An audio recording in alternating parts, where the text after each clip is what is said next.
Hello, hello, welcome everybody. I'm Jev. Yes, Triple V. The accent, by the way, is purely Kiwi. I read old stories for children, so we keep this a family-friendly channel by having bad word blockers, banning bots, and preventing spam. So that means new followers need to wait a few minutes before they can join in the chat.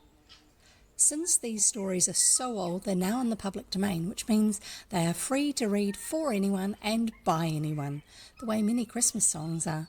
The digital versions I read are from Project Gutenberg, and you'll find the link for that below. The physical ones are just old books my family has lying around. Sometimes I'll even show them to you. These, by the way, are live reads. Think of them as bedtime stories rather than actual audiobooks.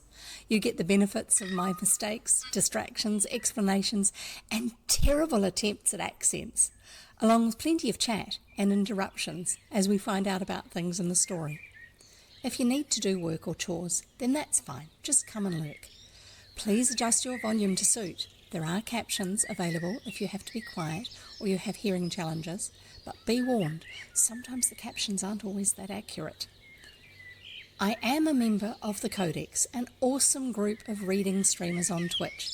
People from many walks of life who share their love of reading, and you'll find links to the Codex reading team and our Discord server below. A special feature of the Codex Discord is the security channel for those of you who stream or moderate. You'll find lots of practical, useful information to help keep your stream and your community safe. So, hang around and come discover adventure with me. You never know what we'll find.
I'm here. And thank you for the happy affiliate anniversary wishes there, Goriki.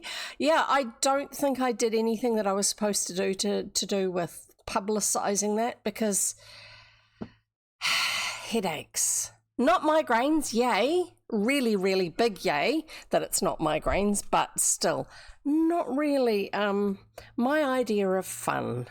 Headaches aren't. I'm just organising my drink. Oh, and also I got a last minute phone call, hence being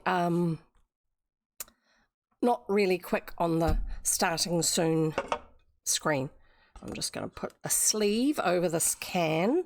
And congratulations to Goriki for correctly guessing that it was Iron Brew that I had the last time I had one of these, and I was getting you guys to guess. The one with the big blue eye on it and an orange and blue colourway for the system. I had poured some out into my glass and showed you how brilliantly orange, like that pumpkin type orange, but clear.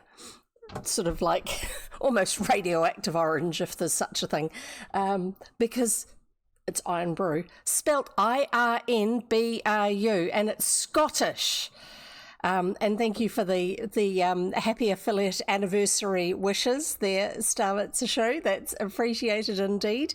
And if I'm looking extra fluffy, it's like I say, headaches. One of those weird things that happen. And I know it's not a migraine because I woke up this morning with it across the top of my head. Migraines are here in the eye or around the eye for me, not food.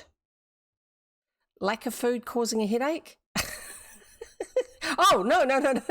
Goriki's affirming Shu. Shu is a shining red panda. She's not food this time. She's a shining red panda. Not a box of fluffy chocolates. Me mixing metaphors. Not a box of fluffy ducks, not a box of chocolates. Anyway, so I think it's just a weather change and having a slightly blocked nose and getting dehydrated while I was sleeping because I probably was breathing through my mouth. Hi, Fate. Great to have you here too. Thank you for the best wishes on the affiliate anniversary. I wish I could remember what I was meant to do about that. I think there was meant to be something I was meant to notify on my calendar. I have no idea. So technically I use this for Twitch as being my birthday as well. And the only thing I've got to show for it so far, apart from lots of wishes on my social media pages, are these two cute little with shiny glittery wings and spikes. Two little dragons in my colours. I found them online and it was like, yes! Oh, yeah, the Void's checking out the keywords. And half of me saying happy. Thank you so much, everybody. That's wonderful. So these are so cute. I got them for myself as a present because... Yes, they do work. Even the shade one works. I got them as a present for myself because they had them in my colours and they had them really, really cheap. It's the way I buy things. I buy them when they're on special. So they're cute, aren't they? And they're done by a brand called Mary Meyer, I think it's called. So I'll see if I can fit them back in up here. And as you see, I've actually rearranged the ducks. I do not have my Disney ducks up yet, still, because... Yeah, just blame the Affirm randomizer. This area here is meant to be Disney ducks, but at the moment it's not because I'll put the Disney ducks up when I get fluff. No, not when I get fluff. Wish Blossom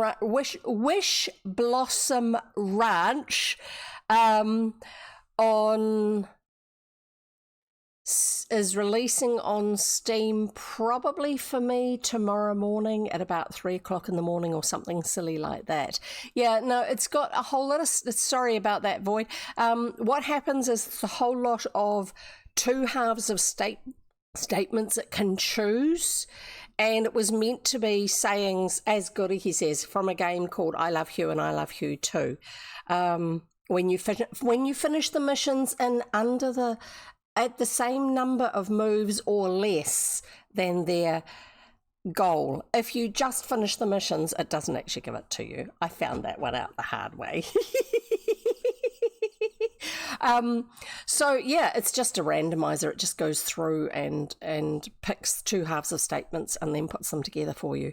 So that's why, unfortunately, it's not always as positive as it could be. Although sometimes with some of our friends here, that's entirely appropriate because the sort of relationship they have with each other, just pulling each other's leg all the time. So I'm just going to open my drink and try it. It's another one that actually, Iron Brew, I don't know if I'd actually had Iron Brew before. I knew all about it. Iron Bridge, no, Iron Brew. Yes, although we'll never ever get the spelling correct, even if I put it into Scottish English, which I doubt that it would get. So this one is another one that's a British Isles one, and it's called Dandelion and Burdock, and it's meant to be like, it's a very, very, very, very, very old-fashioned drink that's been modernised. Oh, that's quite good. Oh. So if you think of the unusualness of flavour that sarsaparilla root beer and Dr. Pepper have, where they have just there's something unusual about the flavour. It also is unusual with its flavour, but not the same. If it's nae Scottish, it's crap. How was that from a Scots accent? And sorry for the slurp, but the actual sleeve just sits in slightly the wrong place. I have to keep shoving it up because it's not... I built these for the energy drink cans, and so therefore, because it's a short can, a standard can, it finishes about here, which is why I'm gripping it really hard so it doesn't drop down while I'm trying to drink it. Dr. Pepper, the odd flavour is prunes. Oh. I haven't had any for so long. It's, oh, I like that. So it doesn't have the extreme unusualness that a lot of people don't like. People who don't like root beer, sarsaparilla, which are not exactly the same thing actually, and Dr. Pepper. People who don't like, sponsored by Jeff. People who don't like those flavours, often it's the over-the-topness of the flavours that they don't like, unless it's a particular aspect of it, like if it's a little bit too anisey for them. Whereas this isn't as strong as that, it's good, but it's got different elements to it, and it's not just a one thread of flavour either. It's actually got different aspects to it. Dandelion and burdock. And like I say, it's really, really old-fashioned. They've been making it for hundreds and hundreds of years. As a drink. And it's not as fizzy as a lot of fizzy drinks. You know what I mean. I'm going to keep calling them fizzy drinks. I don't care what you call them where you live. They're fizzy drinks or soft drinks because they haven't got any alcohol in them. What else? I need to have another mouthful of lunch because I haven't eaten anything today except for one mouthful of lunch. Yum, butter fried mashed potato. And you leave it in the pan long enough for it to catch and start to colour up a little bit, and then you scrape it all off the bottom and mix it all through. And if your mashed potato is made with real potatoes and uses butter, what's really cool is that the butter softens and melts. New Lunchables rival, Jev's mouthful of lunch. Another sponsorship by Jev. So... in our family, we tend to eat leftovers for lunch. Right. Let's have a tips video. That sounds like a good idea. And then we'll go from there. Oh,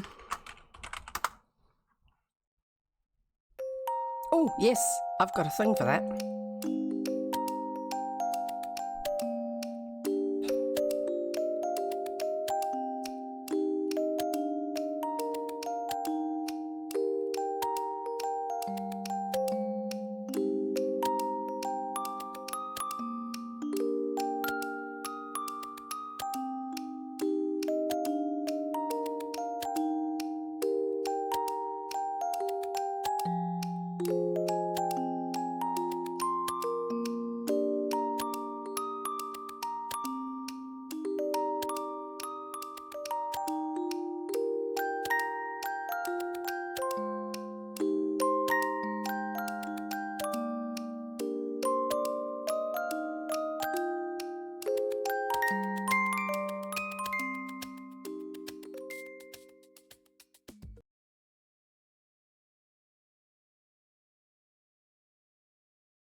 Well done indeed.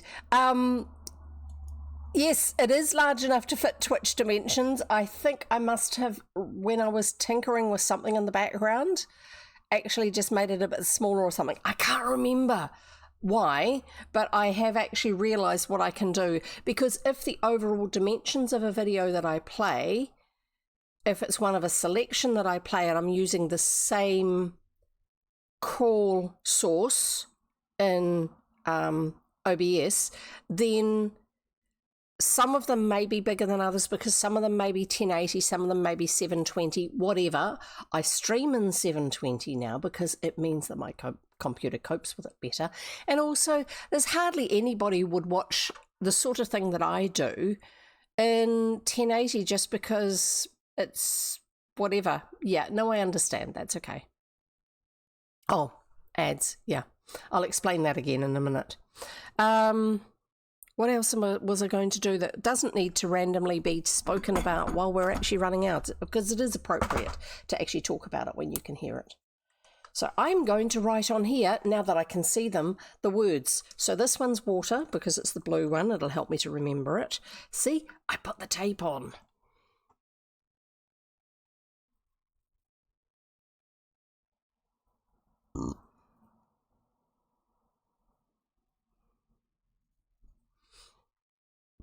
I'm just writing the labels on these because I did put the tape on, because it's easier to read it when I drink it.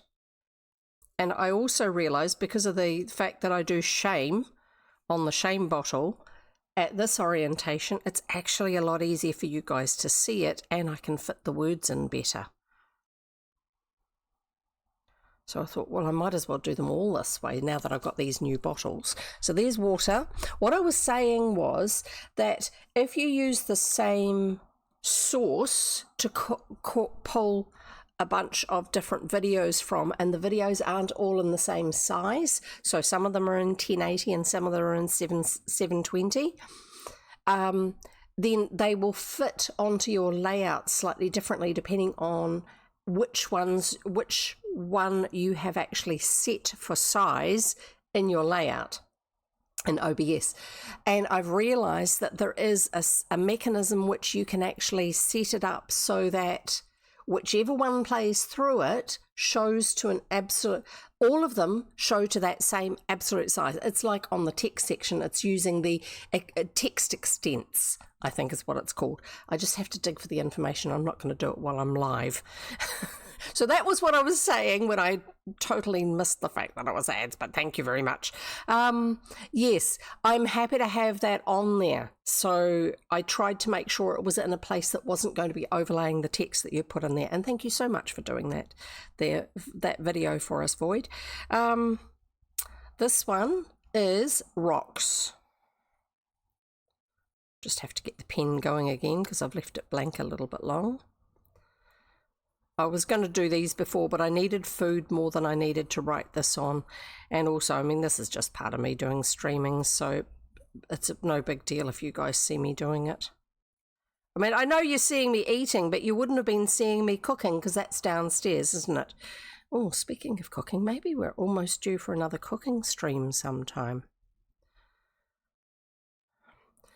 I need to collect up some ideas for what I'm going to do. Last time I did a cooking stream, we did one of the proper ones. We did Bahamian mac and cheese. Did I cook something else? Yeah, but amongst the 3 videos, we all shot them on different sizes. Exactly. Just because it's not something that any of us thought to actually say, look, this is the size that I usually broadcast in or whatever, or this is the size that all the others are. Doesn't actually matter because, like I say, I should be able to set it so that it fills the extents that it needs. So there's rocks, yay, and we'll do the other one. Maybe a nice Christmas recipe. Ooh, that sounds interesting. I'm trying to think if there's anything that's really specific. Most of the stuff that we do in New Zealand for Christmas is cold because it's summer. And even if it's not really hot weather, it's usually very humid, like at the moment today. We had heaps of rain last night, road. Heaps and heaps of rain last night. So because the weather's warm, all the water is evaporating off the backyard and the grass and all that sort of stuff. And so it's very humid in here at the moment. And we don't have air conditioning because we're Kiwis. We don't do air conditioning. Well, they do it in offices, but people don't do it at home. Road. Need to remember what word I'm doing. And that is so, yeah, badly written. There's lines all over the place. Because this is handmade. Rustic, even. Gingerbread house. Gingerbread or cookies, yeah, maybe. We'll see. I'll have a think about it.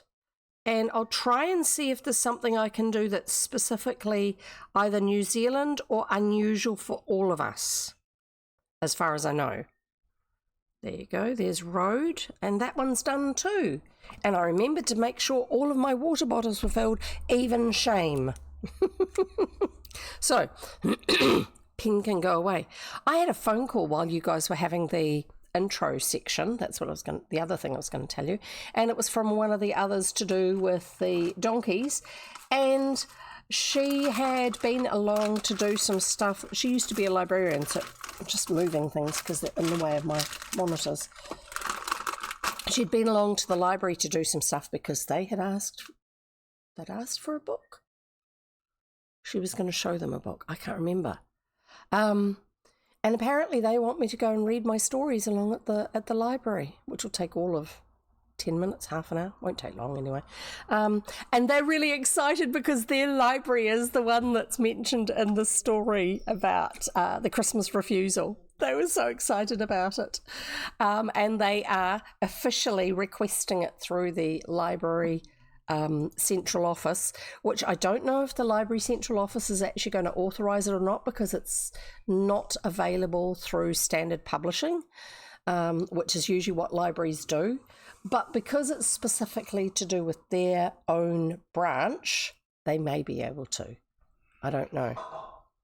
I do know that our library system in our region tries to make it so that if something is specific to your area, there is some sort of support of it available. So yeah, I'm not sure. We'll see what happens. Just have another mouthful of food and then we'll carry on.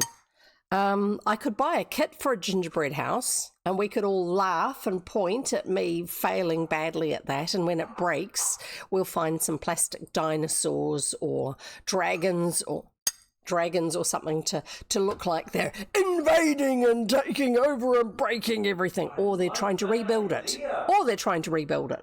The ruins. PJ likes the idea. Anyway, so there we go. Shorted, weird hair today, just too bad. So I still have a little bit of a headache, but it's not too bad. If it nags me, I will take some simple pain relief. Santi Rex comes down the chimney, yeah, and he's too big and it burst the house. I love that idea though, Santi Rex. Right. I think we're getting there. I'll just check that I've got all my tabs muted. Just because if I do happen to have a browser source in my settings over here in my broadcast software, OBS, I don't really want the sound from anything coming through, because I have open in my browser my mod view and my Twitch dashboard. Yes, technically I should be able to do it all in Twitch dashboard, but there are some things that are set up in a way that is a little easier for me to find without thinking about it in mod view.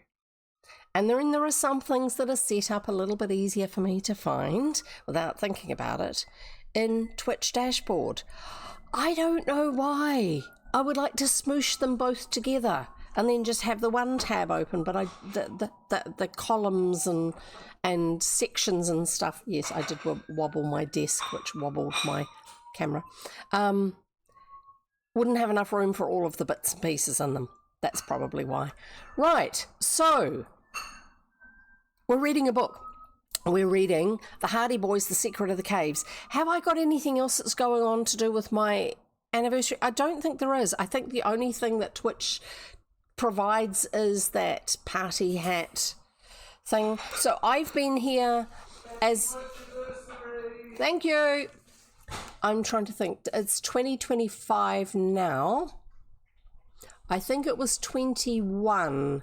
It was a year and a half streaming before they offered me affiliate. So that means I've been affiliate for 4 years?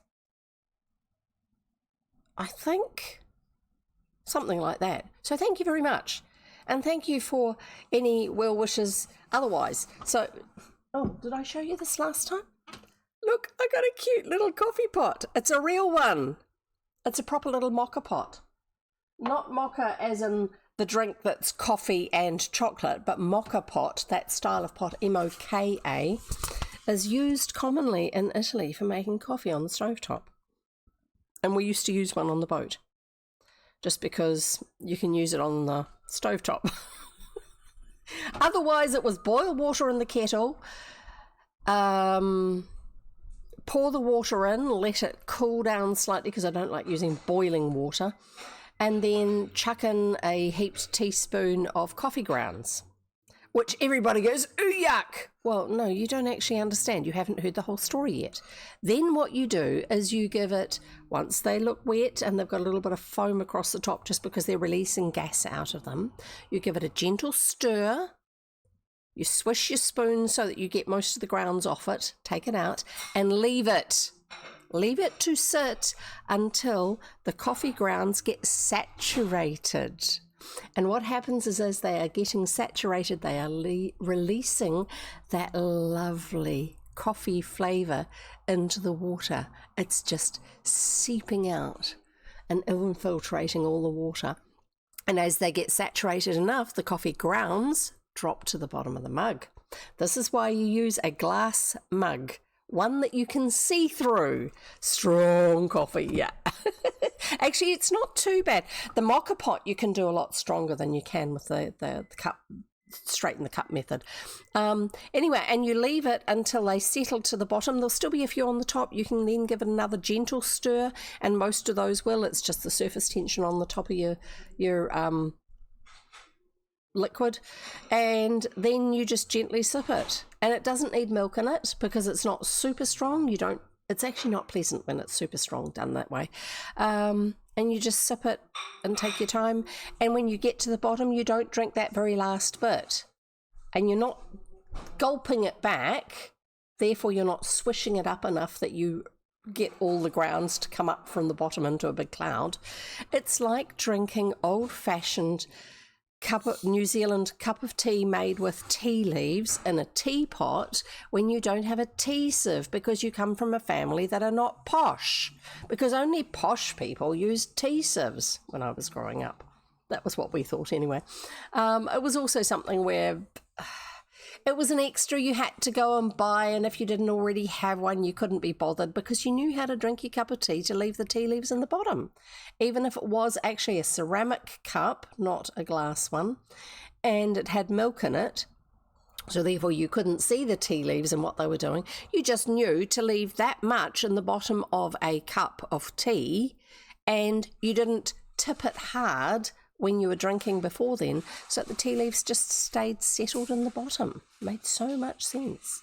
And so that's how you drink it when you're drinking coffee made in the cup, if you want real coffee as opposed to instant coffee. And it's surprisingly nice. Otherwise, if you want it stronger, you can make it in a mocha pot if you have to do it on the stovetop. Right, so let's read The Secret of the Caves by Franklin W. Dixon, 1929. So the other side... I know I keep saying I'm going to read, but then I say something else. So, affiliate anniversary today, and also my online birthday. Technically, my online birthday was, what's the date today? 19th. Technically, my online birthday was on Monday, and I totally forgot about it. And then I wondered why, oh yeah, all these people are wishing me happy birthday on one of my social media channels. And because that one always notifies people when, hey, it's so-and-so's birthday. And so they very lovingly wish me happy birthday and hope that I'm having a great day. And those who found out the day afterwards, because sometimes, you know, social media channels are not always up to date when they're feeding information to people. And so they say, happy late birthday. And I'm like, thank you very much. That's lovely. And in real life, it's not actually my real life birthday, because I've been on the internet long enough to know that you don't tell people online your real life birthday, because that's dangerous. Just like in real life, unless it's somebody you know really well and trust them, you also don't tell them your real life birthday, because that's how people pretend that they're you and steal your information and steal your identity. They need your birth date, so you don't give it to them. Thank you very much, Shu. I do appreciate it. That one of the things for doing things like getting a driver's license, there are different levels of ID that are required now, but not that long ago, you needed to know someone's birth date as well as their other information. And birth date used to technically be a little bit harder to get about somebody, so that if you were trying to pretend that you were them, like getting a fake driver's license, except that it's a real one but it's not yours, you needed to provide your birth date, and that was a verification of who you are. And so therefore what you do is you don't make that information available to other people. Now, I'm not trying to make you paranoid, I'm just trying to keep people aware.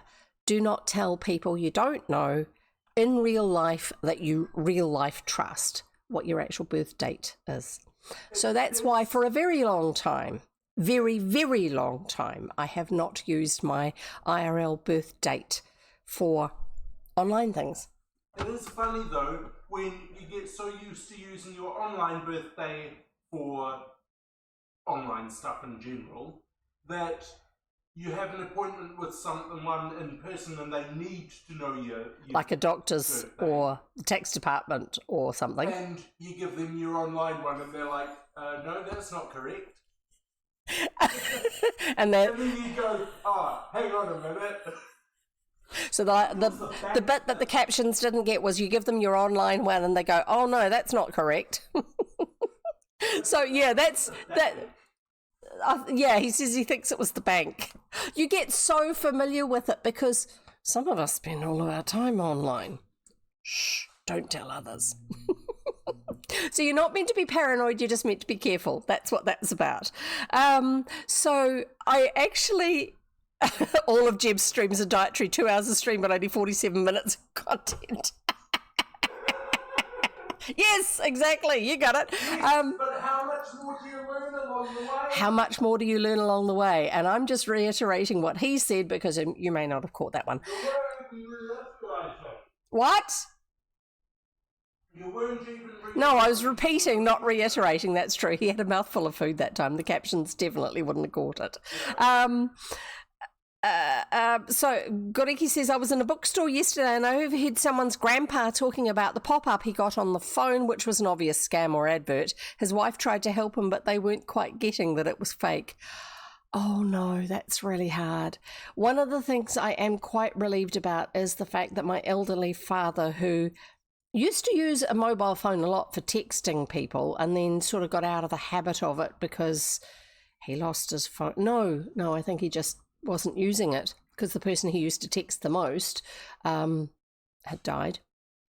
Got out of the habit of it, and then as he's aged even further, his memory on how to do things, if it's a more recent thing, like in the last 20 years, is diminishing. It's normal. He's nearly 90.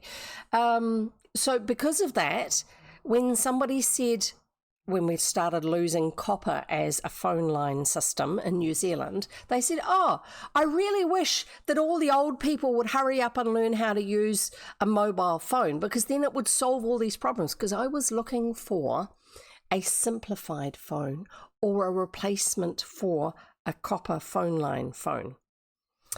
and he was trying to sell me a mobile phone, a touch screen mobile phone. And I said, it's not going to work. So in the end, I said, okay, would you like me to drag this elderly gentleman in who doesn't have the ability to remember new stuff easily, and you can teach him how to use it?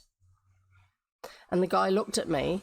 I said, these are the people who remember when televisions didn't exist. These are the people who were learning to drive in some of the first easily available automobiles when automatic transmissions did not exist. These are the people who didn't have televisions. These are the people who were learning how to use a refrigerator because where they lived finally had electricity, and now we can have a refrigerator instead of just putting up with dried goods and long life storage goods.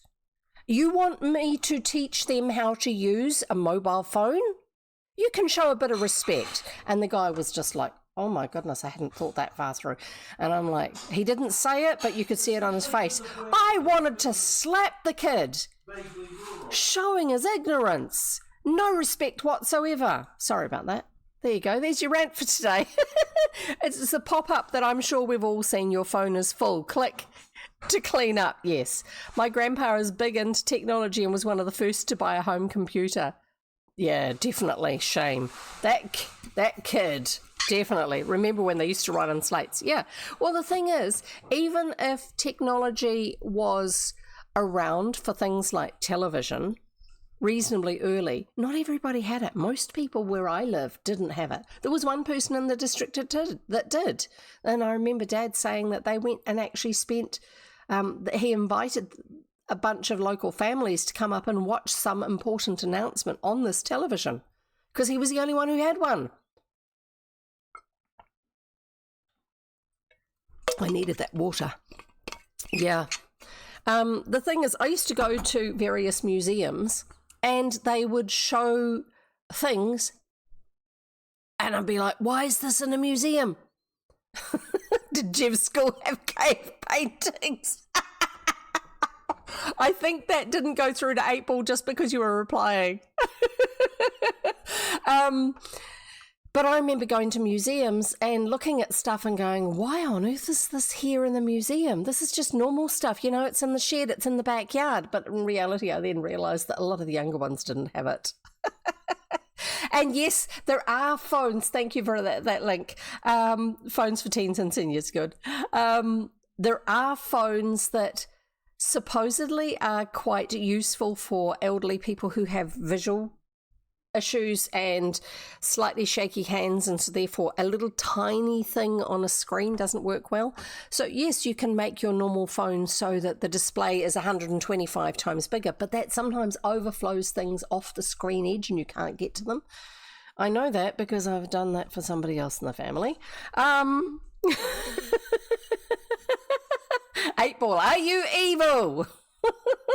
Are you 8 Ball evil? The 8 Ball says, yes, this is the way, with an emote of grinning cheese. So appropriate. It even admits it. Yes, it even admits it. I told you so, says Shu. Hi, everyone. Yeah, most of them won't be able to see you. Oh, yeah. 8 Ball says, forget about it. Did my school have cave paintings? Close enough. So one of my other frustrations, and I'm going to talk about this because we're still in ads, so it's not quite so important anyway.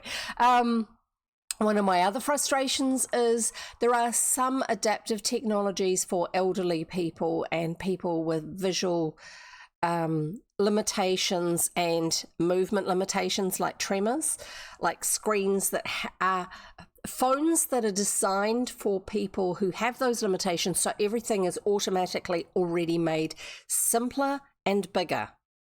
So you don't get overflow off the screen when the standard phones are trying to adapt.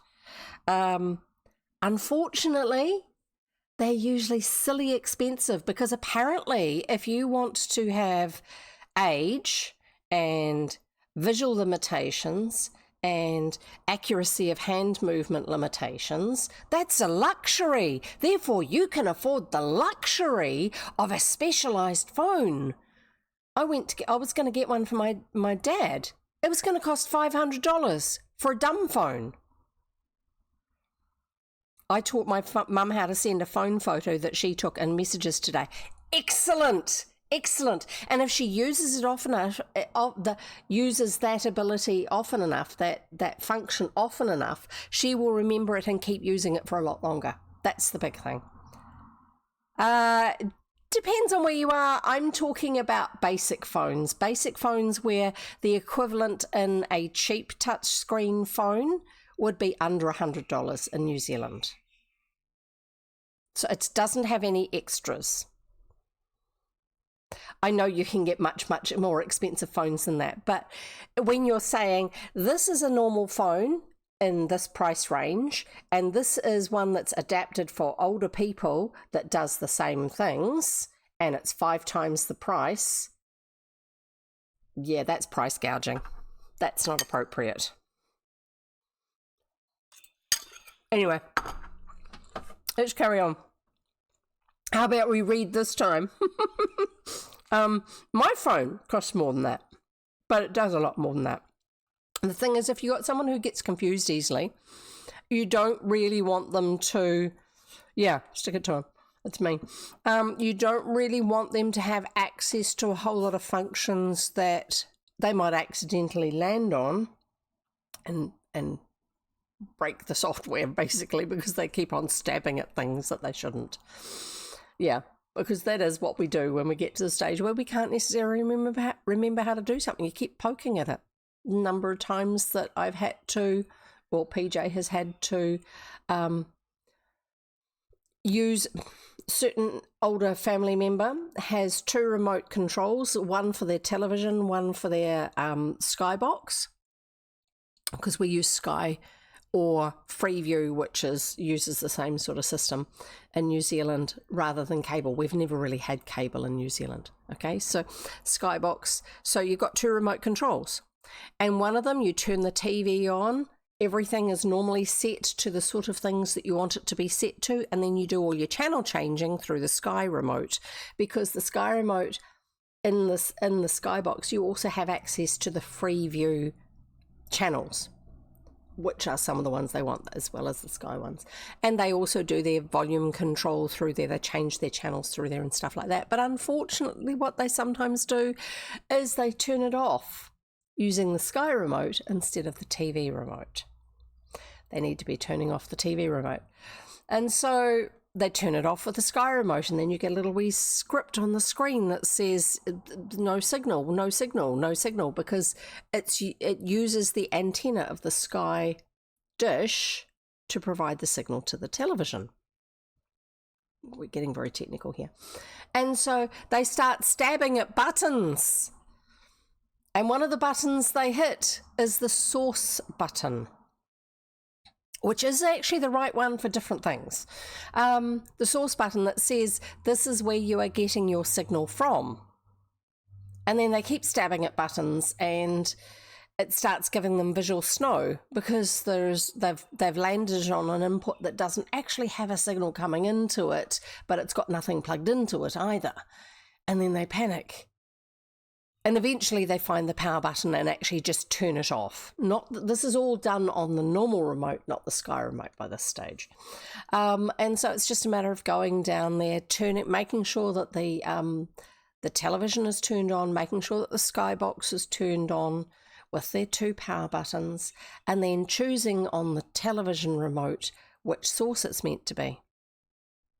It's a simple fix. But it's just there's too many buttons on both of those remotes for that sequence to stick. So I just go down, hit the right buttons, fix it, and then say, this is the one you change the channel and the volume with, and this is the one that you turn it on and off with. And that's okay. That's how it works. So there you go. You learn how to work with what people's abilities are, because that's what we should be doing. Because they had to do the same for us when we couldn't walk and talk and do things for ourselves. Yeah, so a bit of respect for them. Right, so let's carry on. We are reading Chapter 6, The Missing Motorcycle of The Secret of the Caves by Franklin W. Dixon, another Hardy Boys mystery. The missing motorcycle... Oh, goodness me. Yep, not too bad.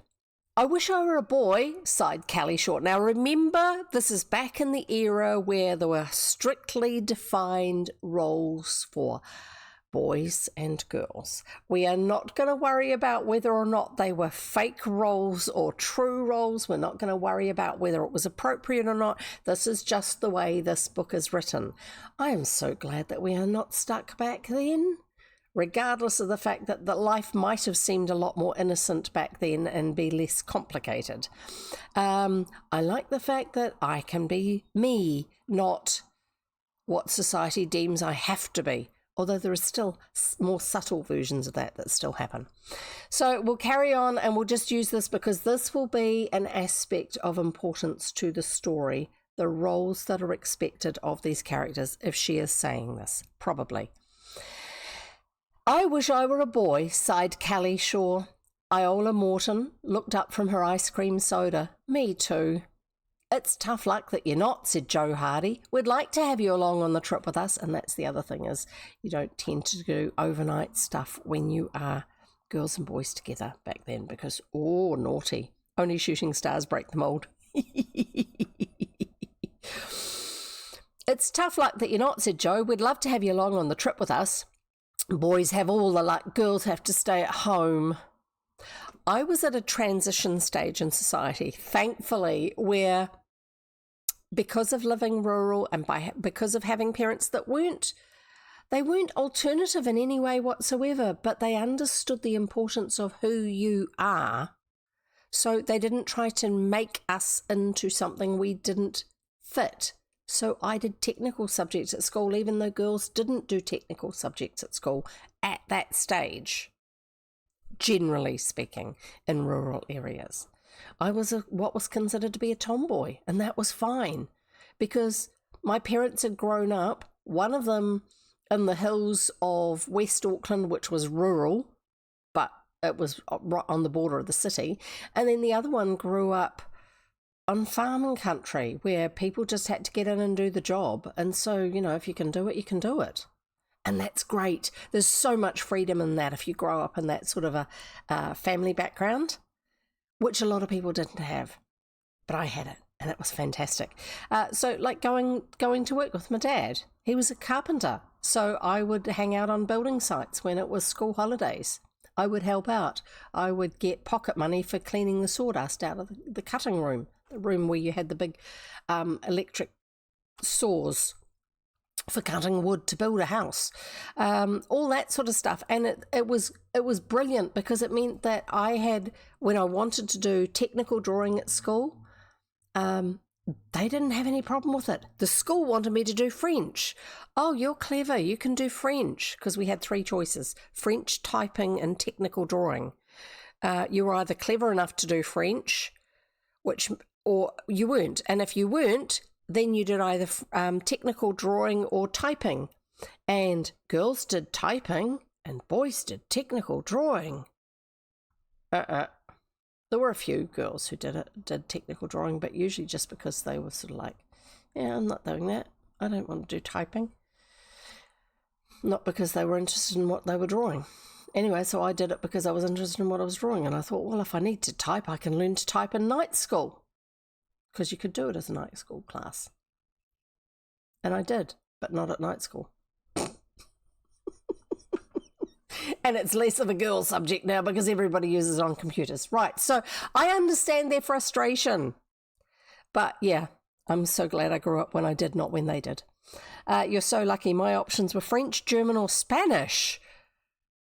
Oh my goodness. Yeah, because in the States you have a whole different range of things available. I would have loved to learn a trade. Girls weren't even allowed in agriculture class. We didn't have agriculture class. I used to read about kids doing 4-H, the after school club thing, and go like, what is this that they're talking about? And growing up rural, we didn't have to do a lot of that sort of stuff because it was just normal round. Even if you didn't live on a farm, you knew people who lived on a farm. And so, you know, because you're kids, you hang out with each other and you go to each other's home and stay overnight or play at their house or whatever. You get this exposure to agricultural stuff going on and horticultural stuff going on. And it's just like more expectation of osmosis back then. Oh, my grandparents' generation, you could go to academic secondary school, or you could go to trades and hands-on secondary school. It was actually divided at that level. When you got to 13, you chose which style of, if you lived in the city, you could choose which style of school you went to. Being out in the rural, if I had been that old, I would have just been going to the school that we had. My counsellors never let me sign up for home economics. You should take shop instead if you want to craft. That's nice, Eunice, but I need to learn to cook and sew. Yeah. When I was at school, they were still dividing it so that boys could do what you call shop. I think we call it shop now. It used to be woodwork and metalwork, and girls could do cooking and sewing. 2 years after that choice level for us at school, they started to do it so that all girls did all of them. And then after the first year that they had done all of them, then they could choose if they were going to specialise in the cooking and sewing or the metal and woodwork or shop. But yeah, it would have been good if everybody could have done all of them. I remember being annoyed with it because I really wanted to do woodwork and metalwork. I wanted to learn how to weld. I wanted to learn I knew how to do the woodwork, but you know, I didn't want to have to do cooking and sewing because I was learning those at home. But I also realised that most kids at that stage were not getting those sort of skills at home. And that was something which, when my kids were little, I decided they needed to learn those things at home. I didn't teach any kids to learn how to weld because I still don't know how to weld and it's not useful. We didn't have skills classes, only academics. Oh, that's so frustrating. I reckon that's one of the strengths of living on the borderline of the city where you've got a lot of rural land around you, because there's still an importance for how to do things hands-on for a lot of the kids in the school, because they're not going to go into academic jobs. They're not going to go on to tertiary education at university and do great theoretical subjects. They're going to actually leave school and go into jobs, whether it's an apprenticeship for something or working in a bank or a shop or on a farm or something like that. And so therefore, because there was this understanding of within our school that this is how it was, there wasn't the sense of snobbery that some schools have. Some of the schools that do still have both, but it was always sort of like, well, the academics were more important. You only did the trade type stuff, the hands-on type stuff, if you weren't bright enough for that. And thankfully our school wasn't too much like that. There's still always a little bit of academic snobbery, but still. Yeah. So there you go. Let's carry on. We are now 4 paragraphs into this first chapter, and now it's just over an hour. The Hardy Boys, Chet and Morton. Yeah, boys have all the luck, girls have to stay at home. The Hardy Boys, Chet Morton and Biff Hooper, the Hardy Boys and Chet Morton and Biff Hooper, were celebrating their departure by treating Callie Shaw and Iola Morton, and incidentally themselves, to ice cream at the Bon Ton confectionery shop. Iola, a plump, dark girl, was Chet's sister. Plump. Really? Is that important to the story? And fully as fun-loving as her brother. And we're going to drink the shame bottle now.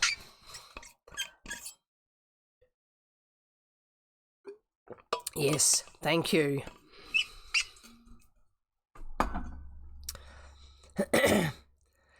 Iola, a plump dark girl, was Chet's sister and fully as fun-loving as her brother. Of all the girls at Bayport High, she was the special favourite of Joe, as Callie Shaw, brown-haired and brown-eyed, was above all other girls, in Frank's opinion. So there we have a long description of Joe is keen on Iola and Frank is keen on Callie. Chet's sister, therefore she has to be plump too. Yeah, I know. Great, thank you. Oh, okay, I hope that's not something I need to deal with. I just noticed that my phone was ringing. I'll see if they leave a message. This one's my treat, Joe announced. Another soda won't hurt anyone. It was a warm afternoon and the others promptly accepted. 6 tall frosted glasses of soda, pink and white and orange in colour, were placed before them and imbibed with many gurgles of satisfaction. I'm guessing that means that each one was a different colour. Like one was pink and one was white and one was orange, because... Okay, right. Well, sis, remarked Chet, I don't know but that I'd trade places with you. Yes, you would, said Iola ironically. You wouldn't give up that trip for $1 million. I've just been thinking that you're lucky to be staying in town. You'll be able to have ice cream sodas and we shan't. So I guess that means he's always down there having an ice cream soda when they're away, when he's at home. That's true too, said Joe reflectively. He was very fond of sodas and had not considered the matter in this light before. Do we not have fizzy drinks in bottles with caps on yet? I thought we did. They're not that old. Yes, but think of all the fun you'll have, and if you find any treasure in those caves, you'll be able to eat ice cream sodas for the rest of your lives. Our lives won't last very long if we did nothing but eat sodas after we came back, laughed Frank. How about another? The girls shook their heads. Chet groaned. This is my 5th today. He really does overdo it.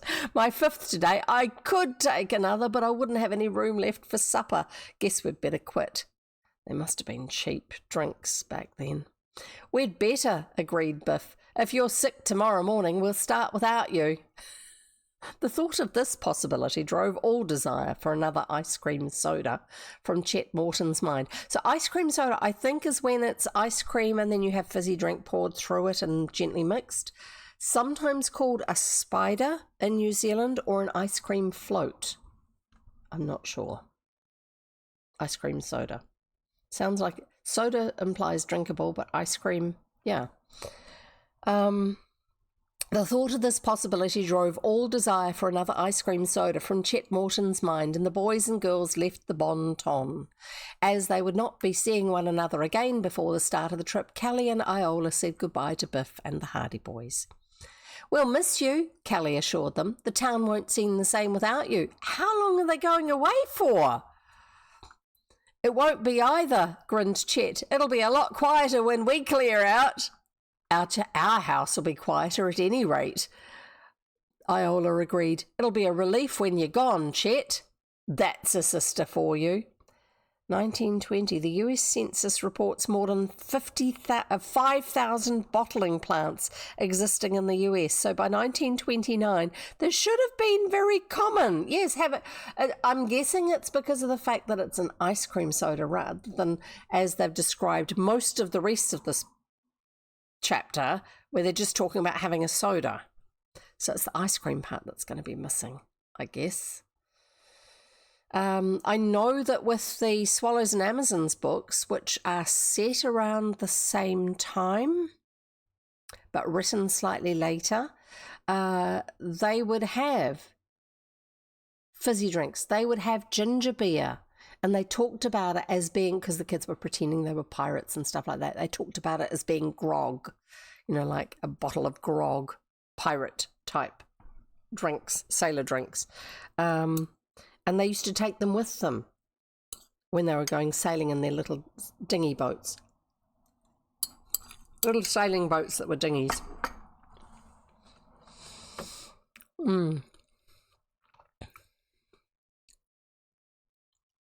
Sorry, desperately need to eat. That's one way of making them. I'm not sure, but it may have been lack of food that the headache was. Don't know. Our house will be quieter at any rate, Iola agreed. It'll be a relief when you're gone, Chet. That's a sister for you. Frank, you and Joe are lucky you have no sisters. I don't know about that, replied Frank. If we had sisters like Callie and Iola, we wouldn't have any kick. know what he's talking about. Chet and his sister, in spite of all their good-natured banter, got along very well together.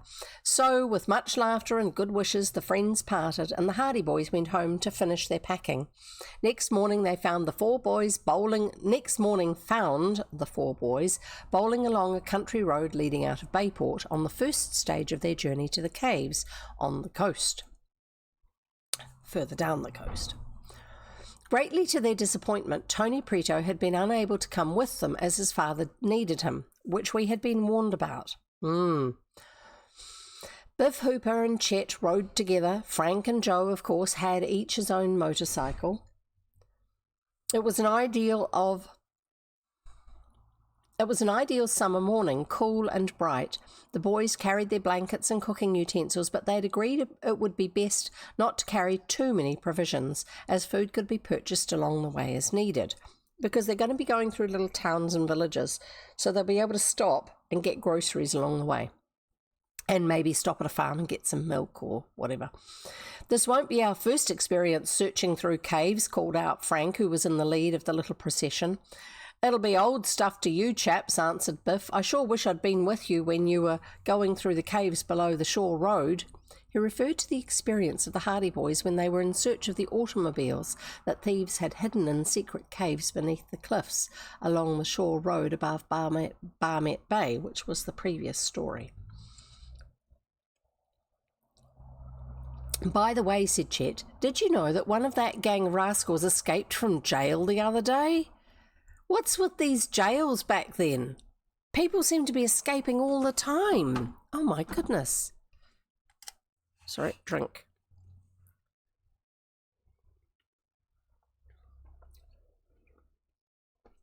See, look, there's no... Hang on. You can just see the very bottom of the can. It's a long way up. I was going to see if I could find something that would fit so the can wouldn't slide down and sit on the bench, the desk. Just so when I pick it up, I don't have to shove it back up again. By the way, said Chet, did you know that one of that gang of rascals escaped from jail the other day? This was news to the others. Guards still falling for, what's that over there? And... give my imprisoned person this perfectly file-free cake. Yeah, the sort of stuff that was in cartoons and slapstick comedy all the time. No wonder it was. This was news to the others. When the Hardy boys discovered the stolen cars, they also aided in the roundup of the gang of automobile thieves. So now we know there's going to be some other bad guy who's going to be after them. Yes, there's always something like that going on. It's the same, it's common in Stratemeyer Syndicate books to have a persistent baddie. You know, someone gets caught and then you start the next book and you find out that they've got out of jail again. Anyway, I'm going to sneeze, I think. Am I going to sneeze? No, it's good.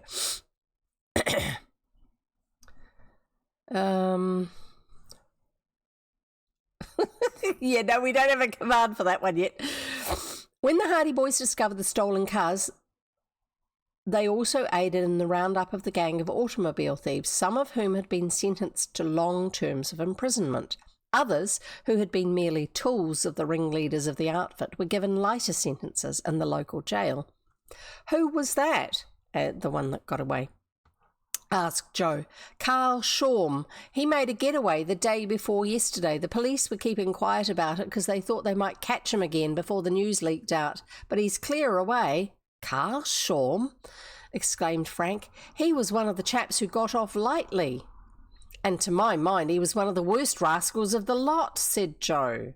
So that means that Carl was smart enough to make out that he was not deeply involved in a lot of ways.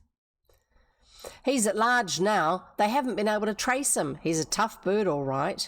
Carl Shorm used to live around here, didn't he? Asked Biff. Oh dear. This is all the foreshadowing we need. Sure, he used to live just outside the city. He's been in and out of plenty of scrapes. A real bad egg. Oh, probably the police will pick him up again, Biff said. He won't get very far. It's a cinch he won't hang around Bayport. Oh, it's foreshadow. Have another go. Try the actual word. I know it should be that, and I think I need to actually put in what's it called for it. Yes, there it is. I need to put in an alias for it, and I think it needs to be a little bit longer on screen, or flash. Yeah, all of that. Let's try stopping saying Probably the police will pick him up again, Biff said. He won't get very far. It's a cinch he won't hang around Bayport. Not if he knows what's good for him, remarked Frank. It always amuses me how extensive and detailed the conversations these guys are having on their motorbikes, especially when you're told that somebody was leading the group and the others were talking to him.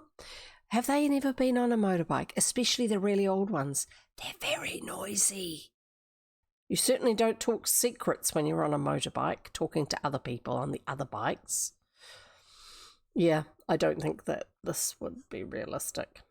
Not unless they're just dawdling. The road the boys had taken went south and then east toward the coast through a beautiful countryside. The boys had been on their way a little over 2 hours, but already they were hot and dusty. Just at that moment, Joe spied a flash of blue among the trees beyond an inviting, shady lane. Looks like a lake down there, he said. What say we investigate?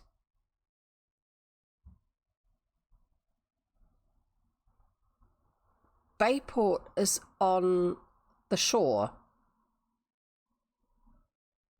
Well, it's actually just up from the shore, because the shore road is not in Bayport. And they're looking south and east, and they're seeing a lake. Surely they'd be seeing the sea. Bayport, same number of letters as New York. I wonder if that was intentional too, or lucky coincidence. I think it's one of those, when they're making up names, it's tickling at the back of the mind and it's directing them when they're making those choices. A lot of these sort of bits of factors in the Stratemeyer Syndicate stories are actually not on the author's part. They're actually from either Edward Stratemeyer or somebody else who does story bibles for the stories. This is just background for you guys. And so what they would do is most of the time everywhere in the story was fictional, but it would be based loosely on a real place, but loosely enough that it may be an amalgamation of several real places. And so people who lived in that general direction might feel like it's a bit familiar, and it helps them to feel a little bit more connected to the story. And then you'd have real places like actual New York City, because their dad used to work in the police in New York City. And the ones with the boys up at the school, I can't remember where that is, but they would be in upstate New York, and they'd go to Albany, places like that, which is upstate New York. All sorts of things like that. So the big significant places, like generally significant, would be real, but the localized places in the story would actually be fictionalized. And they'd have little pictures of the sort of setting of where this is where town is, and this is where the coast is, and this is where these other things are. And so therefore you'd get consistency, because these were all written by, initially they might start with one ghostwriter for half a dozen or a dozen stories, but if the series continued, that ghostwriter might retire and they would have another ghostwriter take over. And some of the early ones were actually reporters, because reporters were really good at saying, this is the framework of the information we need to cover these points. And as long as they were actually able to write descriptively and narratively well, they also were very, very good at writing to a deadline, which is exactly what was needed for this style of writing. But they had to have the imagination to fill out the details. But Story Bible was really, really important for each of these series that they did. It had the information about who the main characters were, what their ages were, whether they were going to be aging through the series or not, other people of interest, all that sort of stuff. And there are authors who write series books themselves who are not part of a big syndicate or something like that, book publishing syndicate, where they will actually create a series Bible for the book that they might be writing their first book, but they've got in mind that there are other book story ideas that they've got, and so they will start collating that information, the key information, so that when they do write those other ones, they don't go from the main character being Jack and his eyes are blue to the main character, same person, being called George and his eyes are brown and he's 6 inches shorter. And have people go, huh? What just happened between those two books? Is he in witness protection, and have they done something surgically to change him so that the bad guys don't recognise him? Oh, this is a romance. No, it can't be that then. Anyway, we'll carry on. Yeah, I wouldn't be surprised if that was part of choosing for names, as Goriki said there, with the same number of letters and syllabification of the words. Because often that helps to settle the sound and the feel of something in a story. As time was not pressing, oh no, looks like a lake down there. What say we investigate? I'm game, said Chet. Maybe we can have a swim. As time was not pressing and the boys were travelling leisurely, in no hurry to reach the caves, they at once fell in with the suggestion. Frank headed down the lane, and in a few minutes the lads were riding between shady trees down toward the banks of a small lake that lay calm and clear among the woods. It might be something that I would have referred to as a pond, not a lake, context-wise. There was a wide sandy beach with whoops of delight. The boys at once brought their motorcycles to a stop, parked them beneath the trees by the road, and raced gaily down through the grass. It was one of the finest natural swimming places they'd ever seen, and the boys lost no time flinging off their clothes and splashing out into the cool water. This is why girls don't come on the trip. For about half an hour they enjoyed themselves as only boys can. Let's just ignore that. Swimming and diving until at last, refreshed, they came up onto the beach and donned their garments again. Their motorcycles had been parked just out of sight of the beach because the road ran past the lake about 100 yards distant. However, the boys had given little thought to the safety of the machines because the lake was in a secluded spot and there was no sign of human habitation nearby. "I'll race you back," shouted Frank as they began to dress. There was a mad scramble for clothes. Chet adroitly hurled one of Biff's shoes into a thicket, thinking thereby to get a head start on his chum, but Joe sat on Chet's trousers as he drew on his own socks, and Chet hunted in vain for the essential garments, losing more time than Biff did. All this byplay took time, and Frank, in the meanwhile, was dressing hastily but calmly, and was ready before any of the others. With a yell of triumph, he darted up the grassy slope.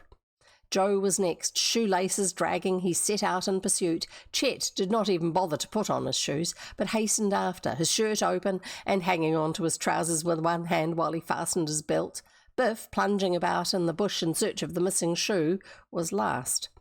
"First up!" shouted Frank. Then the others heard him give a sudden exclamation of surprise. "What's the matter?" called Joe. He ran up in time to see Frank standing in the roadway, an expression of consternation on his face. "The bikes!" he exclaimed. "There are only 2 here." Surely you'd say, "There's one missing," not, "There are only 2 here." "Someone's stolen one of the bikes." Sorry. "What?" yelled Joe. "One of our bikes is missing. What do you know about that?" Weird phrasing, sorry. As Chet and Joe hastened up, they saw that he was right. Where 3 motorcycles had been parked beside the road, there were only 2 left. Frank's motorcycle was gone. Just as well they didn't have lots of supplies with them. Oh dear. We know who it is. Of course we do. It's a Hardy Boys story. And they are designed so that the readers feel like they know more than the characters. Because this is how you get Reluctant readers hooked into a story. You get them so they feel just slightly superior to the main characters. And so they keep reading because they want to see if they guessed it right. Chapter 7, Carl Shorm. Frank Hardy wasted no time.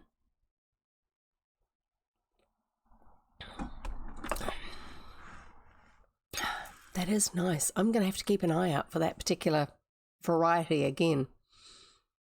Frank Hardy wasted no time. The motorcycle had been stolen. There was no doubt about that it had been stolen within the past 5 minutes. He knew when the boys were coming out of the water, he thought he had heard the clatter of a machine. But at the time, he'd paid no attention to the sound, thinking it came from the main road. "Come on," he shouted. "We'll chase him." "Which way's he gone?" gasped Chet. Frank looked at the road. It was not a travelled thoroughfare. Water. Good idea. Very good idea. If you use keyword or actually, I think key also works now.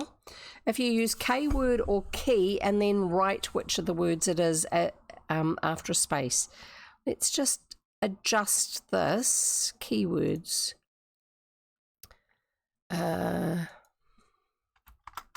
Because the two commands show slightly differently. Whoop, no, not that. Yeah, that. So let's have water.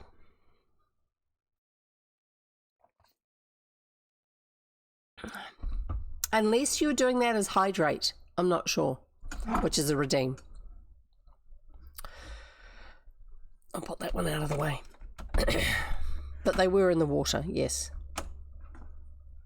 Which is why it would be a keyword. When the boys were coming out of the water, that's the one, he thought he had heard the clatter of a machine, but at the time he'd paid no attention to the sound, thinking it came from the main road. Oh, there's another one, road. We are having, I had to get it because it was a 3-pack. This is not my favourite pink. Pink is not my favourite colour. But this is definitely not my favourite pink. Actually, I should show you more like the sort of pink that works for me. The lid is a nicer pink than the handle. I drank all of my chocolate milk. Well done. Just a moment. I'll show you some real pink.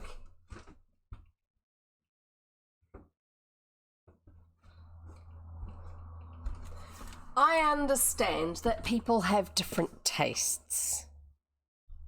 But just tell me, which of these two colours do you think is more me? This one or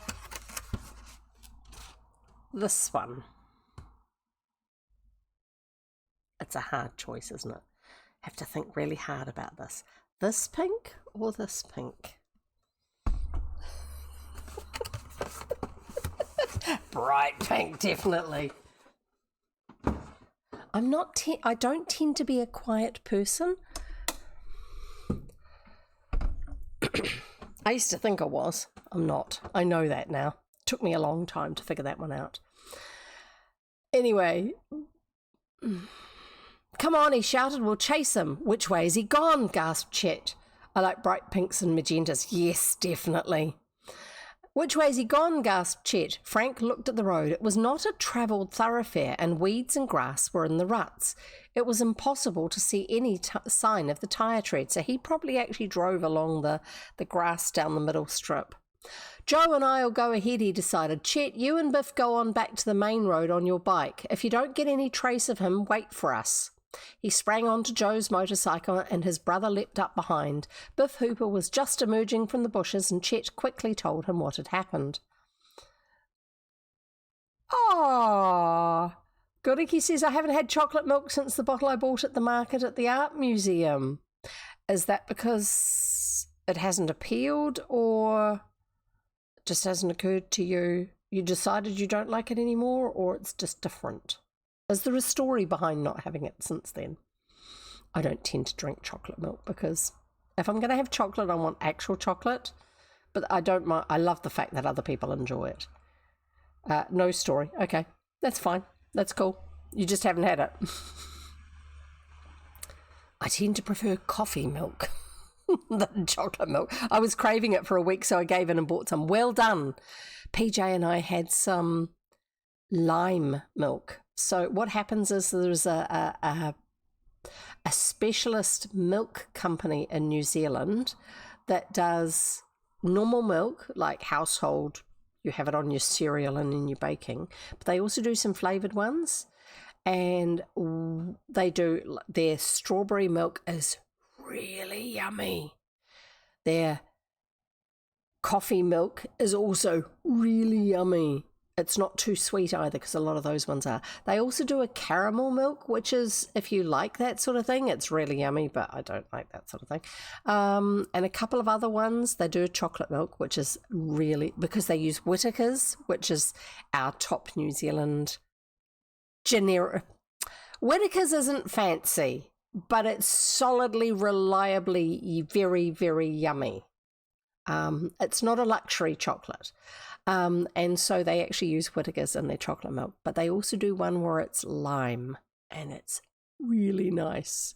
It's citrus labeled flavors don't seem appropriate with milk, but for that, it's like a lime milkshake, except it's not frothed up, and it's really that I would have again, or the strawberry one that they do. Anyway, let's carry on. Biff Hooper was just emerging from the bushes, and Chet quickly told him what had happened. In a moment, the two machines were roaring off along the road in opposite directions, Chet and Biff returning to the highway, and the Hardy boys going on down the country lane. Once past the lake, Joe and Frank found the going was rough. Presumably it was just a lane connected with the highway, and there was little traffic over it. The motorcycle bumped along, Frank letting the machine out as much as he dared. But they're also, I hope, keeping an eye on the road to see if there are tyre tracks in the dust. They came to a dusty spot in the lane, and Frank gave a cry of exultation. "This is the way he went. There's the tyre marks."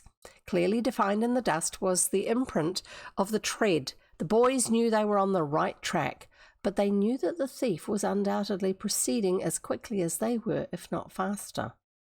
Could they overtake him? Coming to a more level stretch of road, Frank risked a greater speed, and the motorcycle leapt forward in a cloud of dust. There were many curves, and the high trees obscured a view of the road ahead, so they had no idea how close they were to the fugitive. Also, they have no idea, if they're not keeping an eye on the road, if he's actually pulled off the surface of the road, if he's actually pulled off and they're going to go past him. Need a bottle for word overused in paragraph. See Dusty. Yeah.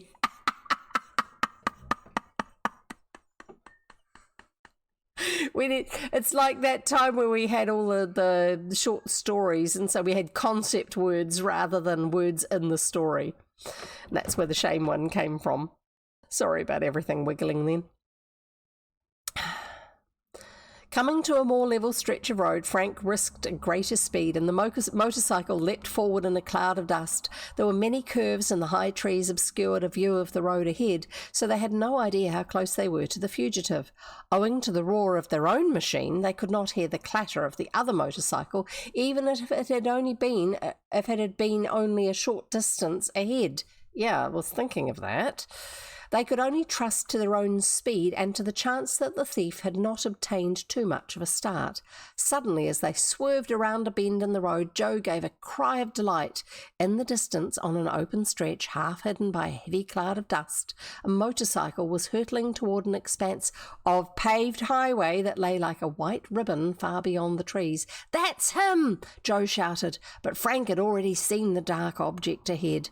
He let the machine out to its fullest speed. He knew that if the fugitive once gained the highway, it would be impossible to overtake him. It was now or never, because there's two of them on their bike and there's one on the other bike, and if the boys' bikes are the same, even if he's bigger than them because he's a full-grown man, the weight of two teenage boys is going to be more than the weight of one full-grown man, so it will be a slower bike that they're on. Sorry, this is the overthinking I've always had happening when I was reading books, even when I was a kid. You just get to share in it. Did we have a road? No, it was highway, wasn't it? No, they swerved around a bend in the road. Come on, horrible pink. Here we go. I know other people like this pink. That's good. Yay. I'm glad somebody does. And we'll carry on. He let the machine out to its fullest speed. He knew that if the fugitive once gained the highway, it would be impossible to overtake him. It was now or never. But the country road was deceptive. Just a few yards away, he spied a culvert. That's a drain pipe that runs under the road or is near the road for some reason. It had been poorly constructed and a bad bump was inevitable. It was suicidal to take it at their present speed. He desperately tried to slacken pace, but the machine reached its rise in the road in a moment, lurched over. It seemed to leap through the air, then hit the road again with a crash. There was a tremendous jolt. Frank's grip was almost torn from the handlebars, but he held on tightly. Joe had grasped him tightly around the waist and still retained his seat. The motorcycle swerved, skidded wildly, and headed toward the ditch. But Frank had set himself for the shock of going over the culvert and acted almost instinctively. Had he been unprepared, he would certainly have lost control of the motorcycle, and both he and Joe might have been killed. He swung the hurtling machine back into the mid-road again, just when it seemed that it was about to crash into the deep ditch. He did not slacken speed, for that would have meant a dangerous skid. Yeah, you've got to keep the power on. I'm just trying to put these where I can reach them more easily.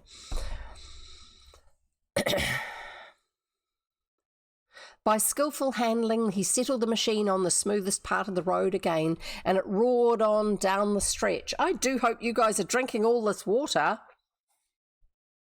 The fugitive, too, seemed to be having trouble. The motorcycle ahead was lurching and bouncing in an alarming manner. That means you've got to be careful about the surface that you're coming up to if he's already doing that.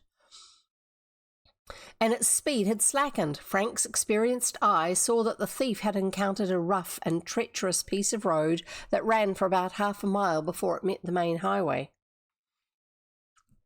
Suddenly they saw the machine swerve wildly and go completely over on its side. The driver was thrown into the middle of the road. I think this chapter is going to do the road for the whole of the rest of the book.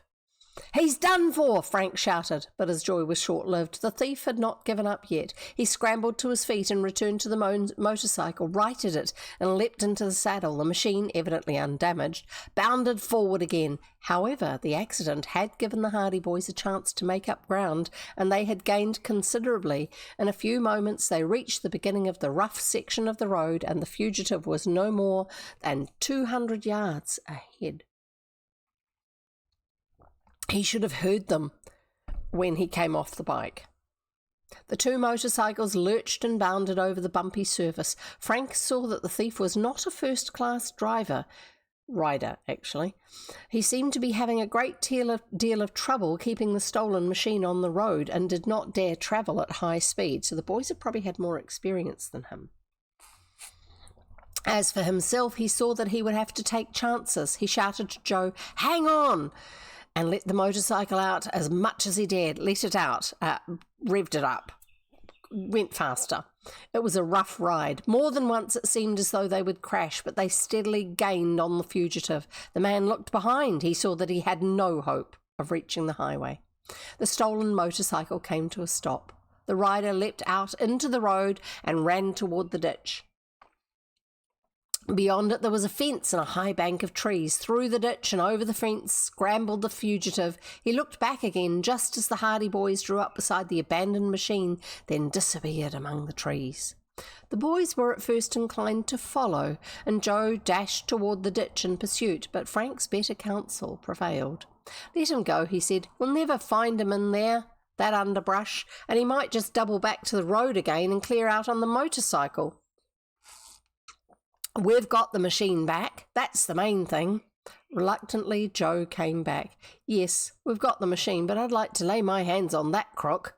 "Didn't you recognise him?" Joe shook his head.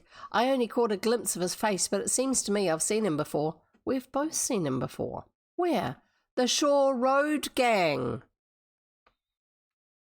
The auto thieves? Frank nodded his head in assent.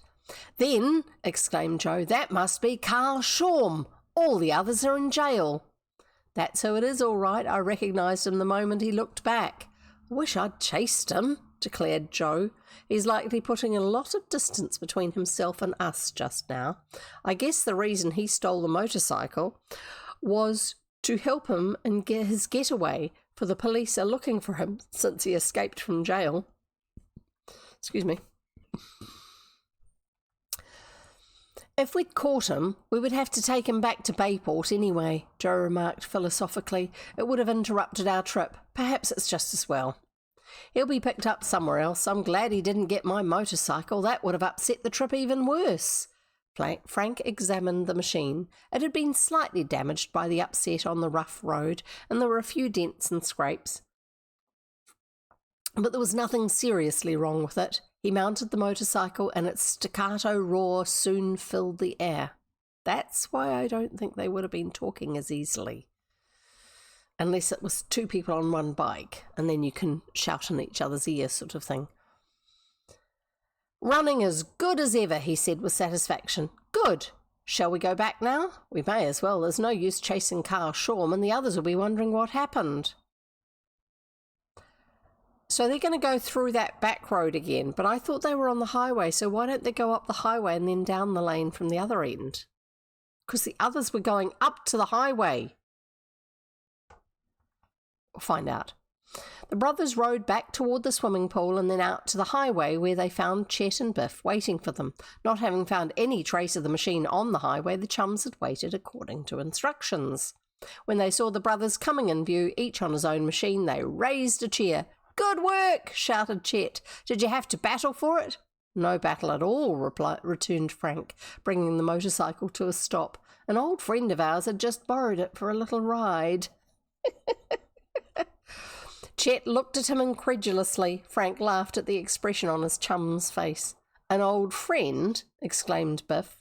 I didn't know you had any friends around this part of the country. He wasn't exactly a friend. An acquaintance, I should say. Carl Shorm swiped the machine. Chet and Biff whistled simultaneously. Shorm was the thief? Biff exclaimed. Are you sure? Where is he? Demanded Chet. Did you tie him up? We didn't catch him, confessed Joe. He left the bike in the road when he saw we were gaining on him. Then he cleared out over the fence and into the woods. That was too bad, exclaimed Chet. Are you sure it was Carl Shorm? Asked Biff Hooper for the second time. I got a good look at him, Frank said. It was Carl Shorm, all right. When we get to the next town, we'll tell the police. If they know he's round here at all, they'll probably land him without much trouble. Carl's... Except I don't know if he would have recognised the boys. If he recognised the boys, he may realise he has to clear out even more, because they'll be telling the police. If he hasn't thought that, if he doesn't assess them as being smart enough, then quite possibly he won't be in a rush to leave the area if he can hide in amongst the trees, not thinking that the police are going to come looking for him. Chet went over to his motorcycle. Well, the sooner we get to the next town, the better. We've lost quite a bit of time already. What say we start on again? The chums agreed that the discovery of the swimming hole had cost them considerably more time than they had expected, so accordingly they mounted their machines again and set out on the highway once more. And that's the end of the chapter. I think I can, hopefully, there you go. Look, we are getting through it. That was full before. Hopefully, we won't need too much of that this time. I'd like a little bit of a break from the water. Also, a fair few. Chapter 8, Strange Doings. The Hardy Boys and their chums spent the night at a hotel in a small village. They were up bright and early next morning, eager to reach the end of their journey. Had it not been for the delay consequent on the attempted theft of Frank's motorcycle, they might have reached the neighbourhood of the caves that evening.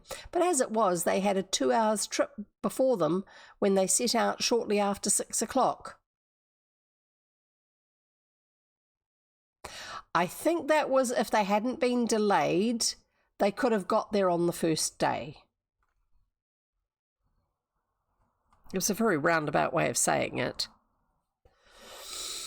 Their immediate destination was a fishing village by the name of Glen Cove. So if anyone wants to look up to see if there is a real place called Glen Cove, written as one word here, but it may not be, that would be really interesting. I doubt that it is real, though. I would think it's a made-up one.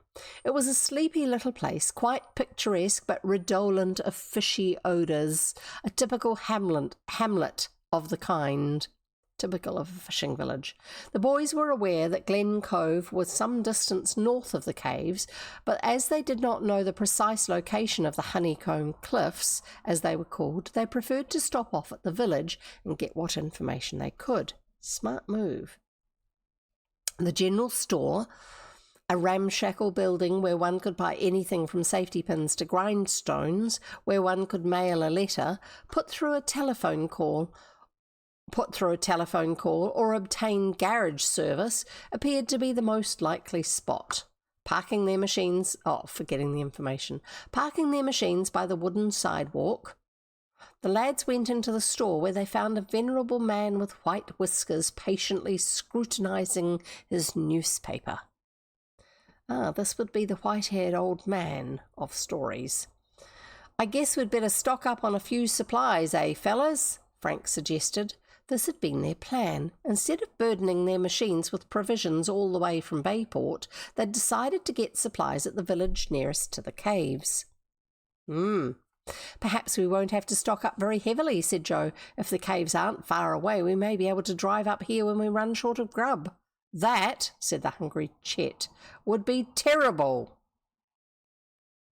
Running out of food would. Frank turned to the old gentleman who had put aside his paper and was regarding them through his thick-lensed spectacles with grave curiosity, as though they were some new specimen of humanity entirely. "How far is the place they call Honeycomb Cliffs?" he asked. "How far is it to the place they call Honeycomb Cliffs?" Frank asked. The old gentleman's eyes widened. "Honeycomb Cliffs," he said. "Honeycomb Cliffs," he said in a high, cracked voice. "Be you going to pass by there?" "We want to camp around there for a few days, and we were figuring on buying some supplies. If it's far away, we'll buy all we need right now and carry the stuff with us." The old man leaned further over the counter. "You're a-going to camp at Honeycomb Cliffs?" he exclaimed incredulously. "Why, yes. For 3 or 4 days?" "Perhaps longer." The old gentleman shook his head solemnly. "You're strange to these parts, ain't you?" "This is the first time we've ever been down this way." "I thought so," returned the old man with a great air of satisfaction, as though his judgment had been verified. I'm getting the feeling of him stroking his "I thought so."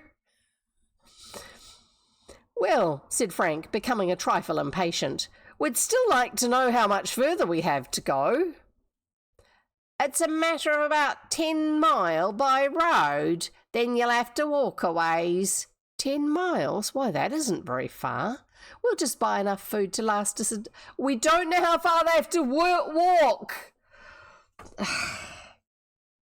We'll just buy enough food to last us a day or so, and then if we need more, one of us can come back here. There's no use packing along too much. Too many roads. Oh, yeah, sorry, roads.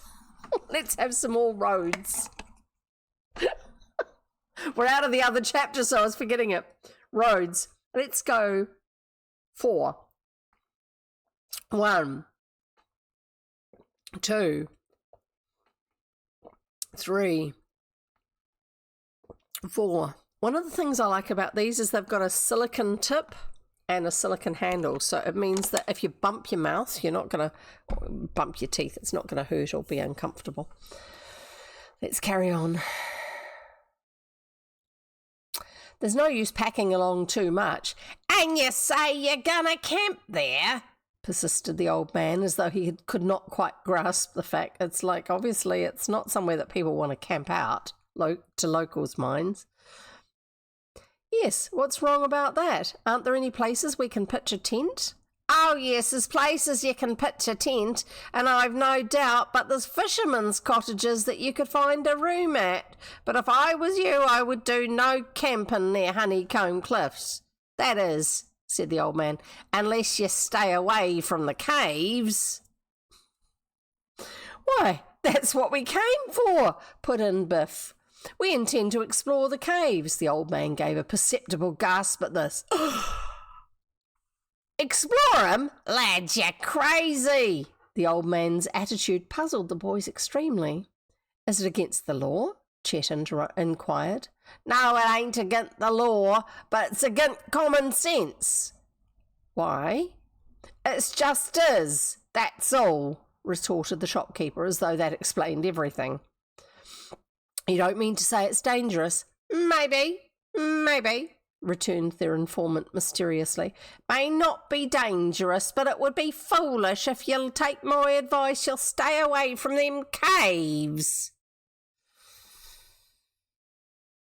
Mind you, let's keep in mind some other stories we've had where people have wanted others to stay away from something, and so they've spread rumours about it being possibly dangerous, possibly creepy, that sort of thing. Is it that sort of discussion, or is he suspicious of the area himself? Don't know. Why? There's some queer things been going on down there lately. Folks tell me the fishermen down that way are scared nigh to death. What are they afraid of? Asked Biff.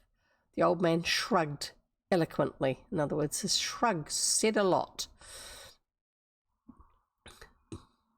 That's just it. Nobody knows, but there's been queer lights seen down around them caves, and shooting. That sounds like smugglers. I hate it when people tell you what to do and refuse to give an explanation. I know.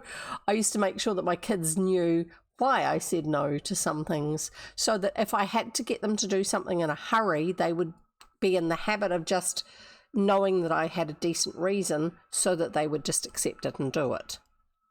And then I'd explain afterwards. And I'd often say that. I'd say, look, just do it. I'll explain later. And because they always gained understanding from it when I was saying why they couldn't do something, generally they learnt to think for themselves because they understood why. And I think we need more of that in real life. But yeah, I agree with you. I hate it when people tell me not to do something and don't give an explanation, refuse to give an explanation. There's queer lights seen down round them caves, and shooting. Shooting? Guns! Going off! Explained the storekeeper, as if they'd failed to understand the word. Mighty queer doings, they say. 2 men already that tried to find out what was going on. They got shot at. Chet whistled softly. This sounds good, he observed. We may stay longer than we'd intended. This sounds like fun. What ho, boys? We shall get shot at. You may stay forever, growled the old man gloomily. Frank smiled at this thrust, this stab of information. Has anybody any idea what's wrong? He asked. The storekeeper leaned across the counter and lowered his voice in the manner of one imparting a deep secret. They do say, he declared, that there's smuggling of liquor in them parts. Well, that would make a lot of sense. I'd expect that, if they're trying to scare people off. Girls love a guy with a gunshot scar. Yes. I suppose that's only natural. There's a lot of it along the coast, and the caves would make that an ideal spot. Well, whether there is or there ain't, the caves ain't healthy for strangers. If I was you lads, I'd stay away from there. Well, we've planned this trip, and I think we'll go through with it, Frank said. If you'll fix us up with some supplies, we'll be on our way. We're not afraid of bootleggers. Do as you like. the old man returned, as though washing his hands of any further responsibility. "But I'm warning ye, it ain't no place if you're looking for a quiet outing." "The one thing we're afraid of is a quiet outing," Joe assured him. "Excitement," he added slangily, "is our meat." "You'll get lots of it if you go poking around them caves," the old gentleman predicted. "Maybe a lot more than ye bargained for." However, he was prevailed upon to sell the lads a quantity of provisions for their trip, although he accompanied the transaction by a running fire of dismal comments on the unlikelihood that they would ever be seen alive again. When he saw that they were determined to go to the caves, in spite of his admonitions, he wagged his head sadly and mumbled a few caustic remarks on the stubbornness of boys in general who would never listen to their elders. Well, you tell a boy like that, and of course he's going to want to go to it, not away from it. The Hardy boys and their chums, far from being frightened at the prospect of danger at Honeycomb Cliffs, were elated. They were disposed to disregard much of what the old man had said. The perils were most probably exaggerated in the retelling, but there was no mistaking the old man's sincerity, and they knew that undoubtedly there was a mystery of some kind concerning the neighbourhood of the caves. What that mystery is, we're going to find out," said Joe, as they mounted their motorcycles again, duly laden with supplies. He expressed the determination of all. "Looks a lot brighter," Chet agreed. "There's a chance of a bit of excitement now." "Oh, probably there's nothing to it," scoffed Biff. "Somebody's seen a tramp's campfire on the cliffs and heard someone shooting at a rabbit and started a big yarn out of it. Well, we're going to have our own fun exploring those caves, and if there's a mystery on foot, so much the better." The boys followed the directions given to them by the old storekeeper, and in due time left the coast road and turned down a rutty, tortuous lane that ended on the open seashore near a fisherman's cottage. Let's try opening it. Road, in case you hadn't seen it. "I know what they call this place," said Chet gravely. "I don't think it has a name," said Biff. "Oh, yes, they call this place Fishhook." "Fishhook? Why?" asked Biff, neatly falling into the trap. "Because it's at the end of the line." With that, Chet brought his motorcycle to a stop. The Hardy boys also stopped, joining Chet in his laughter at the foolish look on Biff's face when he saw how he'd been duped. The storekeeper had told them that the fisherman's cottage was the last human habitation on the way to the caves, and that they could very likely get permission to leave their machines there for safekeeping. To reach the caves, they had to climb the path up the hillside until they reached the top of the cliffs, then proceed for a considerable distance until they came to a deep ravine where they could descend to the shore. They would then find themselves on a beach whereby they could reach the caves to the right and to the left. The caves themselves cut off access to the cliffs themselves cut off access to the caves by any other route than the ravines, several of which were to be encountered in the 3 miles of steep coast, as at the northern and southern extremities the cliffs were sheer to the deep water and could not be skirted even at low tide. The boys had scarcely dismounted from their motorcycles when the door of the cottage opened and a stocky, leathern-faced man of middle age emerged, well-weathered. He's probably got deep wrinkles and well-tanned from being a fisherman. He was plainly a fisherman, and he came over to them, a look of surprise on his broad, good-natured countenance. "What can I do for you, my lads?" he inquired. "It ain't often I see strangers here." "We want to know if we could leave our motorcycles here for safekeeping," asked Frank. "Certainly, most certainly you can. There's a shed back of the house where you can put 'em. Is it just for an hour or so, going up on the cliffs?" "Perhaps for a few days. We were planning to go exploring among the cliffs." should I get a gun, Scott? I'll finish the reading, sorry, and then I'll do that. We're planning to go exploring among the caves. The fisherman's expression changed instantly. Exploring the caves, he exclaimed. You'd best go back home. There's strange doings in the caves these days. It's no place for boys. Didn't used to be like that. Good point.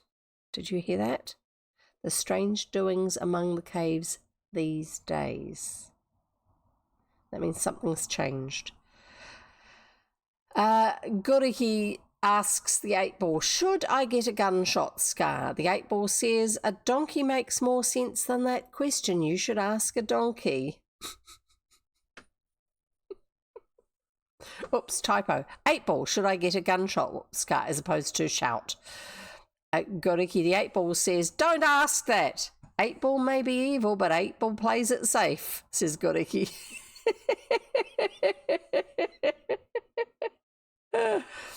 So, we've had 2 people warning about the caves, one of whom is very explicitly saying that more recently there's been weird stuff happening there.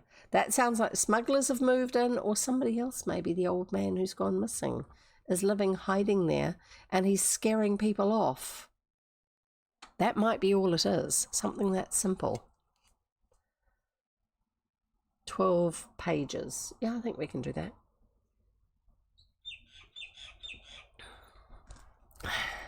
Chapter 9, The Storm. Chet Morton laughed. We heard there were some queer things happening around here, but that doesn't frighten us. There's nothing to laugh at, young man, returned the fisherman tartly. I've lived here for 20 years and I'm no fool. The caves ain't healthy just now. Rum runners, I suppose, said Frank, but the fisherman scorned this suggestion. If it's rum runners, they'd be bringing their cargoes out to the road, wouldn't they? Not much sense in them hiding liquor in the caves and leaving it there, is there? Good point. He's not a dumb fisherman. Shoe says, I asked 8-ball if I'd find my one true love, and it was like, meh, random emote.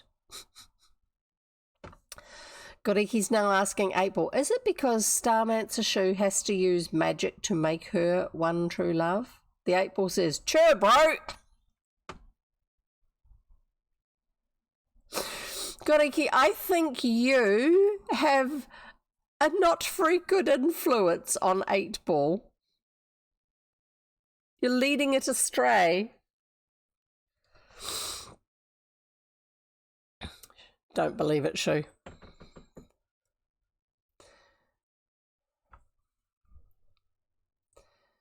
Not much sense in them hiding the liquor in the caves and leaving it there, is there?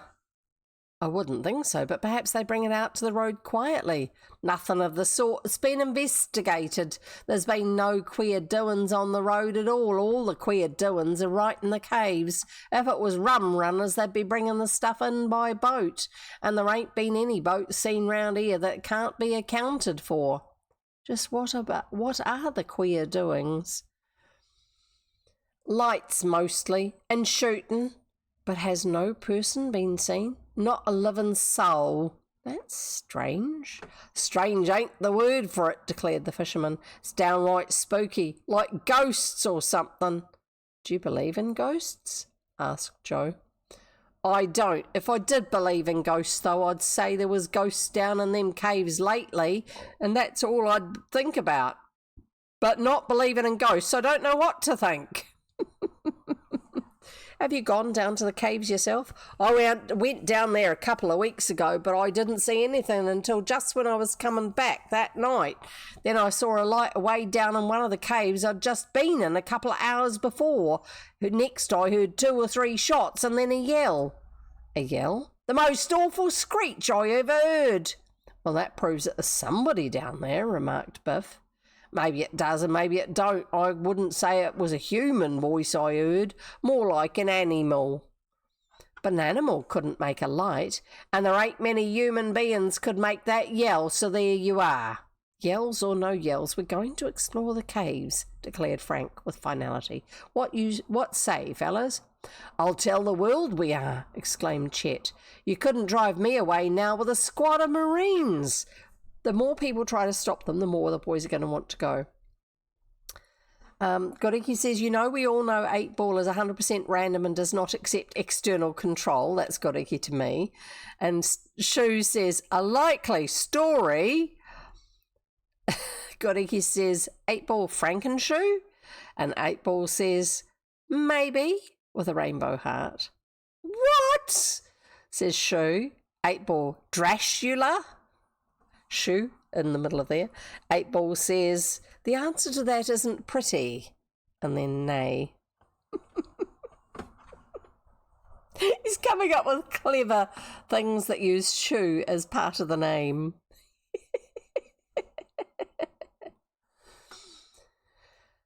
So here we go. You couldn't drive me away now with a squad of Marines, said Chet. The fisherman shrugged. It's your funeral, he said. I'm thinking you'll come away from there a lot faster than you go in. Perhaps, agreed Joe with a grin, and perhaps we'll find out just who or what is causing all the disturbance. We'll go prepared for anything that may happen to turn up at any rate. You'll need to, said the fisherman gloomily. Don't say I didn't warn you. You're welcome to put your machines in the shed, and if you'd like a bite to eat, I guess my wife can fix up a bit of a snack for you. This hospitality was appreciated by the boys, and they saw that the fisherman's bark was worse than his bite, as the saying is, but they politely declined as they had just eaten a short time before. Chet, who could and would eat at any time, was not very emphatic in his refusal. He would willingly have accepted the invitation, but the other lads were anxious to be going on. It's very good of you, said Frank, and I hope you don't think we're rude in going ahead to the caves after your warning, but there are 4 of us, you see, and we think we can look after ourselves pretty well, so if you'll just let us leave the motorcycles in the shed while we're around here, we won't bother you any further. You're welcome to do that, and I suppose if you're bound to go on to the caves, nothing I can say will stop you. The fisherman led the way to the shed where the motorcycles were safely stored. The machines would be under cover in the event of rain, and there was a stout padlock on the door that ensured their safety against being stolen. The lads unloaded their supplies and each filled his pack with provisions. Have we got everything? Asked Frank finally. Matches, flashlights, revolver, bullets, bread, salt, coffee. Batteries for the flashlights? 8-ball, have you corrupted Goriki? The 8-ball says, without a doubt. And then we've got Bob Ross for the emote. Everything needed for an expedition to the South Pole, said Chet, shifting his pack to a more comfortable position on his shoulder. I knew it, says Shu. Yeah, definitely.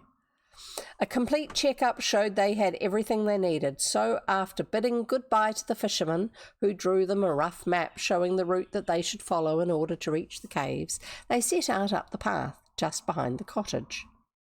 Defrag Goriki. Nobody seems very encouraging about this trip, said Biff as they ascended the hillside. What do you think can be the trouble down in the caves? Asked Joe.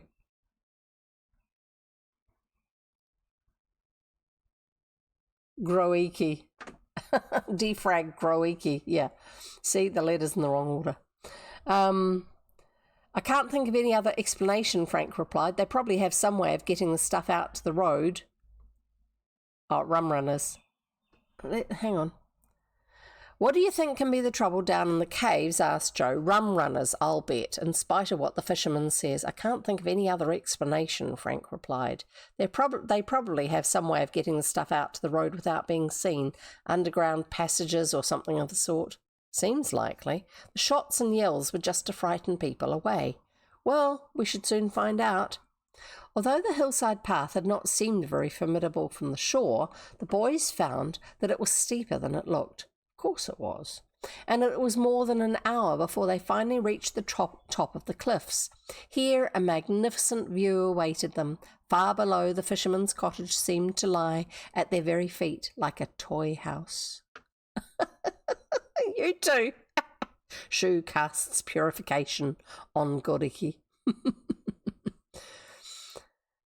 The ocean lay like a flat blue floor, far to the east, north, and south, and back of them was a great barren expanse of tumbled rock without a sign of path or road. We're going to keep rock and rocks as one thing. So we can actually drink water now for this. Yes, very good, Shu. Rock or rocks. Excellent. I probably don't have them on, actually. You can turn them on if you want. I think I probably originally turned them off just because they're not something I've ever used. And I'm not usually anywhere where people use them. And I didn't specifically see a relevance for them. But you can turn them on if you want, yeah. Can you tell I've never played D&D at all, ever? I had friends who did, but they were a little bit too obsessive about it for me to want to get involved. It was just like, I can see how this totally consumes your time, friends, and your attention. And I ain't got time for that. I had so many other things. ADHD brain, but didn't realise it. I had so many other things I wanted to do. I didn't want to put the focus into getting involved with it and doing it well and all that sort of stuff. The nearest I got was totally unrelated, but the same sort of thing as in terms of being a tabletop game, was playing Star Trek. Used to play Star Trek. Anyway, let's carry on. Roll save versus spells. Yeah. Spell succeeds by default. Right, let's carry on. What? There are no dice? I swear I'd added them. I thought there were under Stream Elements as a module. I'll look at it from my end. Bot modules. Roulette, bingo, raffle, emote pyramids, duel, 8-ball, slot machine, emote combos, live announcements. Okay. There's nothing in the modules. What's the other one that uses... Oh, it's custom commands. Are they in commands? And I had... Hang on. They might not be under custom. Dice, I thought was I thought dice was a standard command.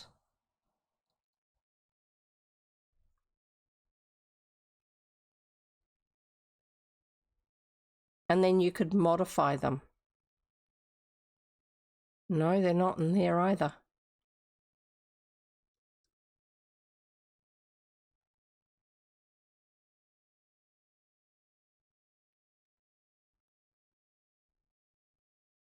I don't know why. I don't know why I thought they were standard default commands. I remember at some stage turning them off somewhere. No, you just have to create new ones. Sorry.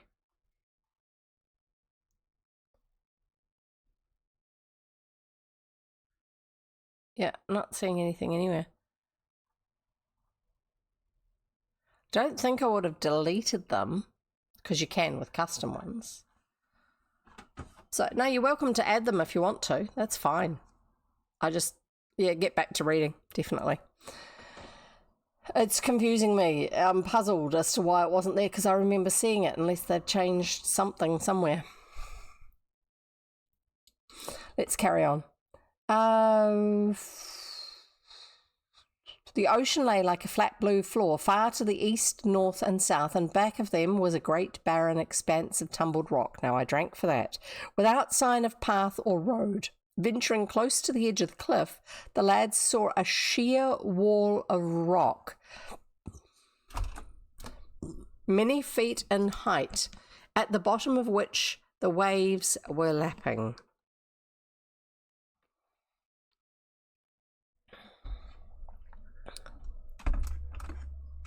No wonder we couldn't reach the caves by skirting the shore, said Frank. The only way along the base of that cliff is by boat. We'll still have to go ahead and search for the ravine the fisherman told us about, suggested Joe. Chet looked up at the sky. Yes, and we can't afford to lose any time about it. Either. We're in for a storm. You should have stayed at the fisherman's hut and slept in the shed. Although the lads had noticed that the sun had gone behind a cloud... Ooh, it's working! Well done! Although the lads had noticed that the sun had gone behind a cloud, they had not seen the heavy black cloud banks massing above them. So intent had they been on their climb up the steep, winding path. Now, when they looked up, they saw that a storm was indeed imminent. The breeze bore to their ears a rumble of distant thunder. Now, I'm surprised at how sudden the weather changes are here, because in stories, generally speaking, my familiarity with US states is that you don't get it quite so sudden. But I don't know.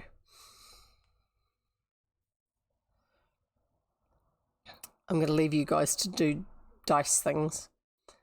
It looks like a bad one, said Biff. We'd better hurry. Without further ado, the boys hastened off along the faint trail that led among the rocks. They could see no sign of the ravine, but judged that it would be almost invisible until they came almost on it. That's another one of those extra uses of words in a sentence. Their progress was slow, as it was difficult to make haste over the rocks and boulders. The storm came up swiftly. Within 10 minutes, the clouds were banked blackly in the sky above. A streak of livid lightning rent the gloom, and there was a peal of thunder. We're out of luck if we can't find shelter before this storm breaks, panted Chet. The air was insufferably close. A few scattered raindrops warned the lads that they had no time to lose. They plodded on. Yeah, I am going to have peace. Need to pee so hard after this. They plodded on, mentally wishing that they had remained at the fisherman's cottage, but realising that it was too late to turn back now. Another flash of lightning, a terrific thunderclap, and the storm broke. Rain began falling heavily. It streamed down from the black skies as though the clouds had opened. The wind rose. Far below them, the surf boomed, and the waves crashed against the base of the cliff. Rain poured in a veritable deluge. The lads had neglected to provide themselves with slickers, raincoats, for those who are not familiar with the term, as they had been already burdened by the weight of their supplies, and they were soon drenched to the skin. But it is summer holidays, so I'm guessing that they'll be okay. They stumbled on, scarcely able to follow the faint path in the gloom. Lightning flickered, thunder crashed constantly, the wind rose to a howl. There was not the slightest vestige of shelter, not even a tree out on this rocky waste. Frank looked in vain for a boulder large enough to offer some protection. They plunged forward into a streaming wall of rain. Frank was in the lead, Chet and Biff were next, and Joe brought up the rear. They could scarcely see one another in the gathering gloom, and on they went, heads bent to the storm. Oh yeah, rocks. Shelter.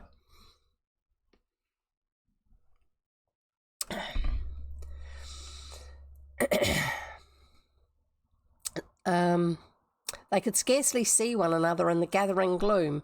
On and on they went, heads bent to the storm, and to Chet especially time seemed to stand still in a grey world. Suddenly Frank looked behind, then came to a stop. "Where's Joe?" he shouted above the clamour of the gale. The others looked back. Joe had vanished. And that's the end of the chapter. Oh my goodness.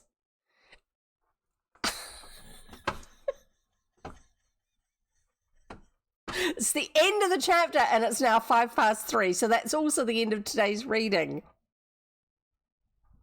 What a cliffhanger! But tush! Yes, words are bad today. So, just to let you know, Secret of the Caves, Chapter 10, The Cave, is the next one that we get. So he's in the cave, or he fell down somewhere, and he's in a ravine. I don't know, whatever. We will be back next time. But next time, I'm hoping, not that I'm not enjoying this, I'm enjoying the story, but I'm hoping that next time I will actually have the new Disney Dreamlight Valley DLC. I hope I've got enough money to get it. It releases, I think, tomorrow morning my time. And that means it should be in time for actually streaming it on Thursday. Tomorrow's Thursday. It should mean that I will be streaming it on Friday if I am able to get it. So that would be quite good. I can show you. It's a whole new DLC. The DLCs we've had in the game so far have been Eternity Isle. That's the one where Jafar was and the land had a great tear through the middle of it. And one side was all desert and the other side was jungly.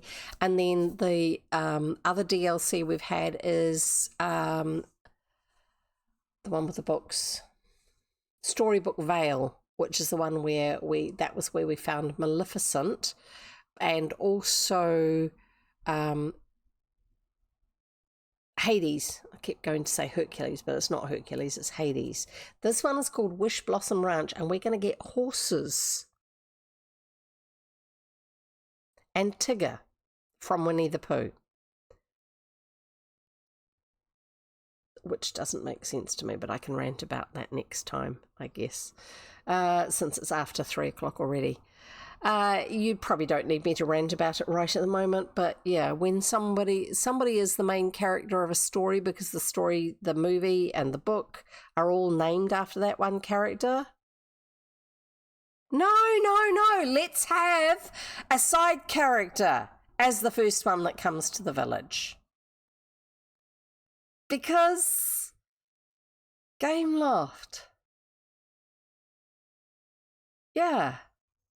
I love the game, but I'm also frustrated with it in lots of different ways. I love playing it. I love discovering the new stuff, all that sort of thing, graphics-wise.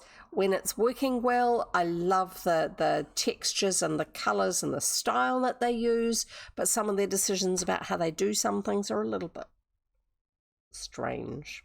Anyway, so next time I should be playing some Disney Dreamlight Valley and we'll be having my first look at Wish Blossom Ranch. There you go. If I have enough in my Steam credit. I've got nearly enough, but it's not something I can really take out of my household spending because it's going to, if I try and put credit onto my Steam account, because it's going to show up as that's how it's got there. I don't tend to do that. Put credit straight into the account. I usually try and get a Steam gift card or something like that and not order it from somewhere that it's not that I'm being naughty, it's just that, yeah, prioritizing funding, really. So if you would like to come along and see how that goes, and we'll carry on an extension of the whole anniversary, streamiversary, whatever thing, yeah, come along and find out. But do keep an eye out. I don't know whether I will or won't very specifically be doing it. We're just going to go and see how it works. I hope so. It should do.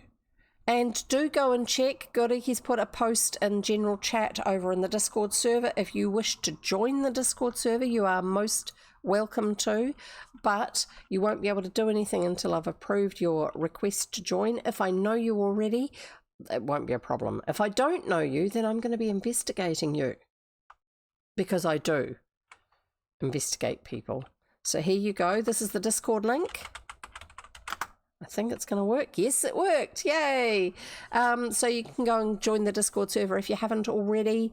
And Goriki's put a post in general about an example of an art scammer who was silent in chat, purely hoping that people would click on their links and get in touch for commissions. Now, there are a lot of my settings for my channel mean that people posting links for their own Discord servers or for themselves so that people can DM them and stuff shouldn't get through in my chat and channel. But You do need to still be careful on servers, on Discord. Some servers, there are a lot of people going around inviting others to join their server or to message them, and it's purely so they can either rip you off and scam you in some other way, or send you something that is not what you're expecting to be sent, something that's going to break your computer or steal stuff from you. So yeah, be careful who you message and what they are messaging, and if they're actually being really explicit about what link they're sending you, if they are sending you.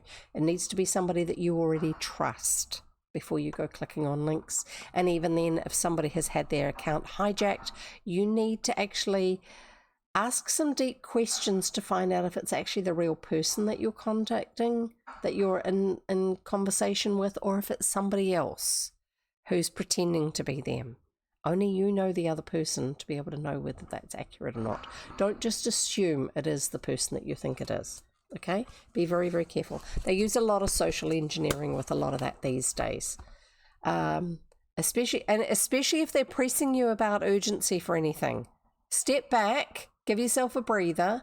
If it's a real friend, even if they're upset at the time because you didn't respond straight away, later on they will understand. If it's a scammer or a spammer or someone disruptive, they will just keep putting you under pressure to make you click something. Don't do it. Anyway, see you all next time. Thanks for hanging out. It's been lots and lots of fun. Happy reading. Bye.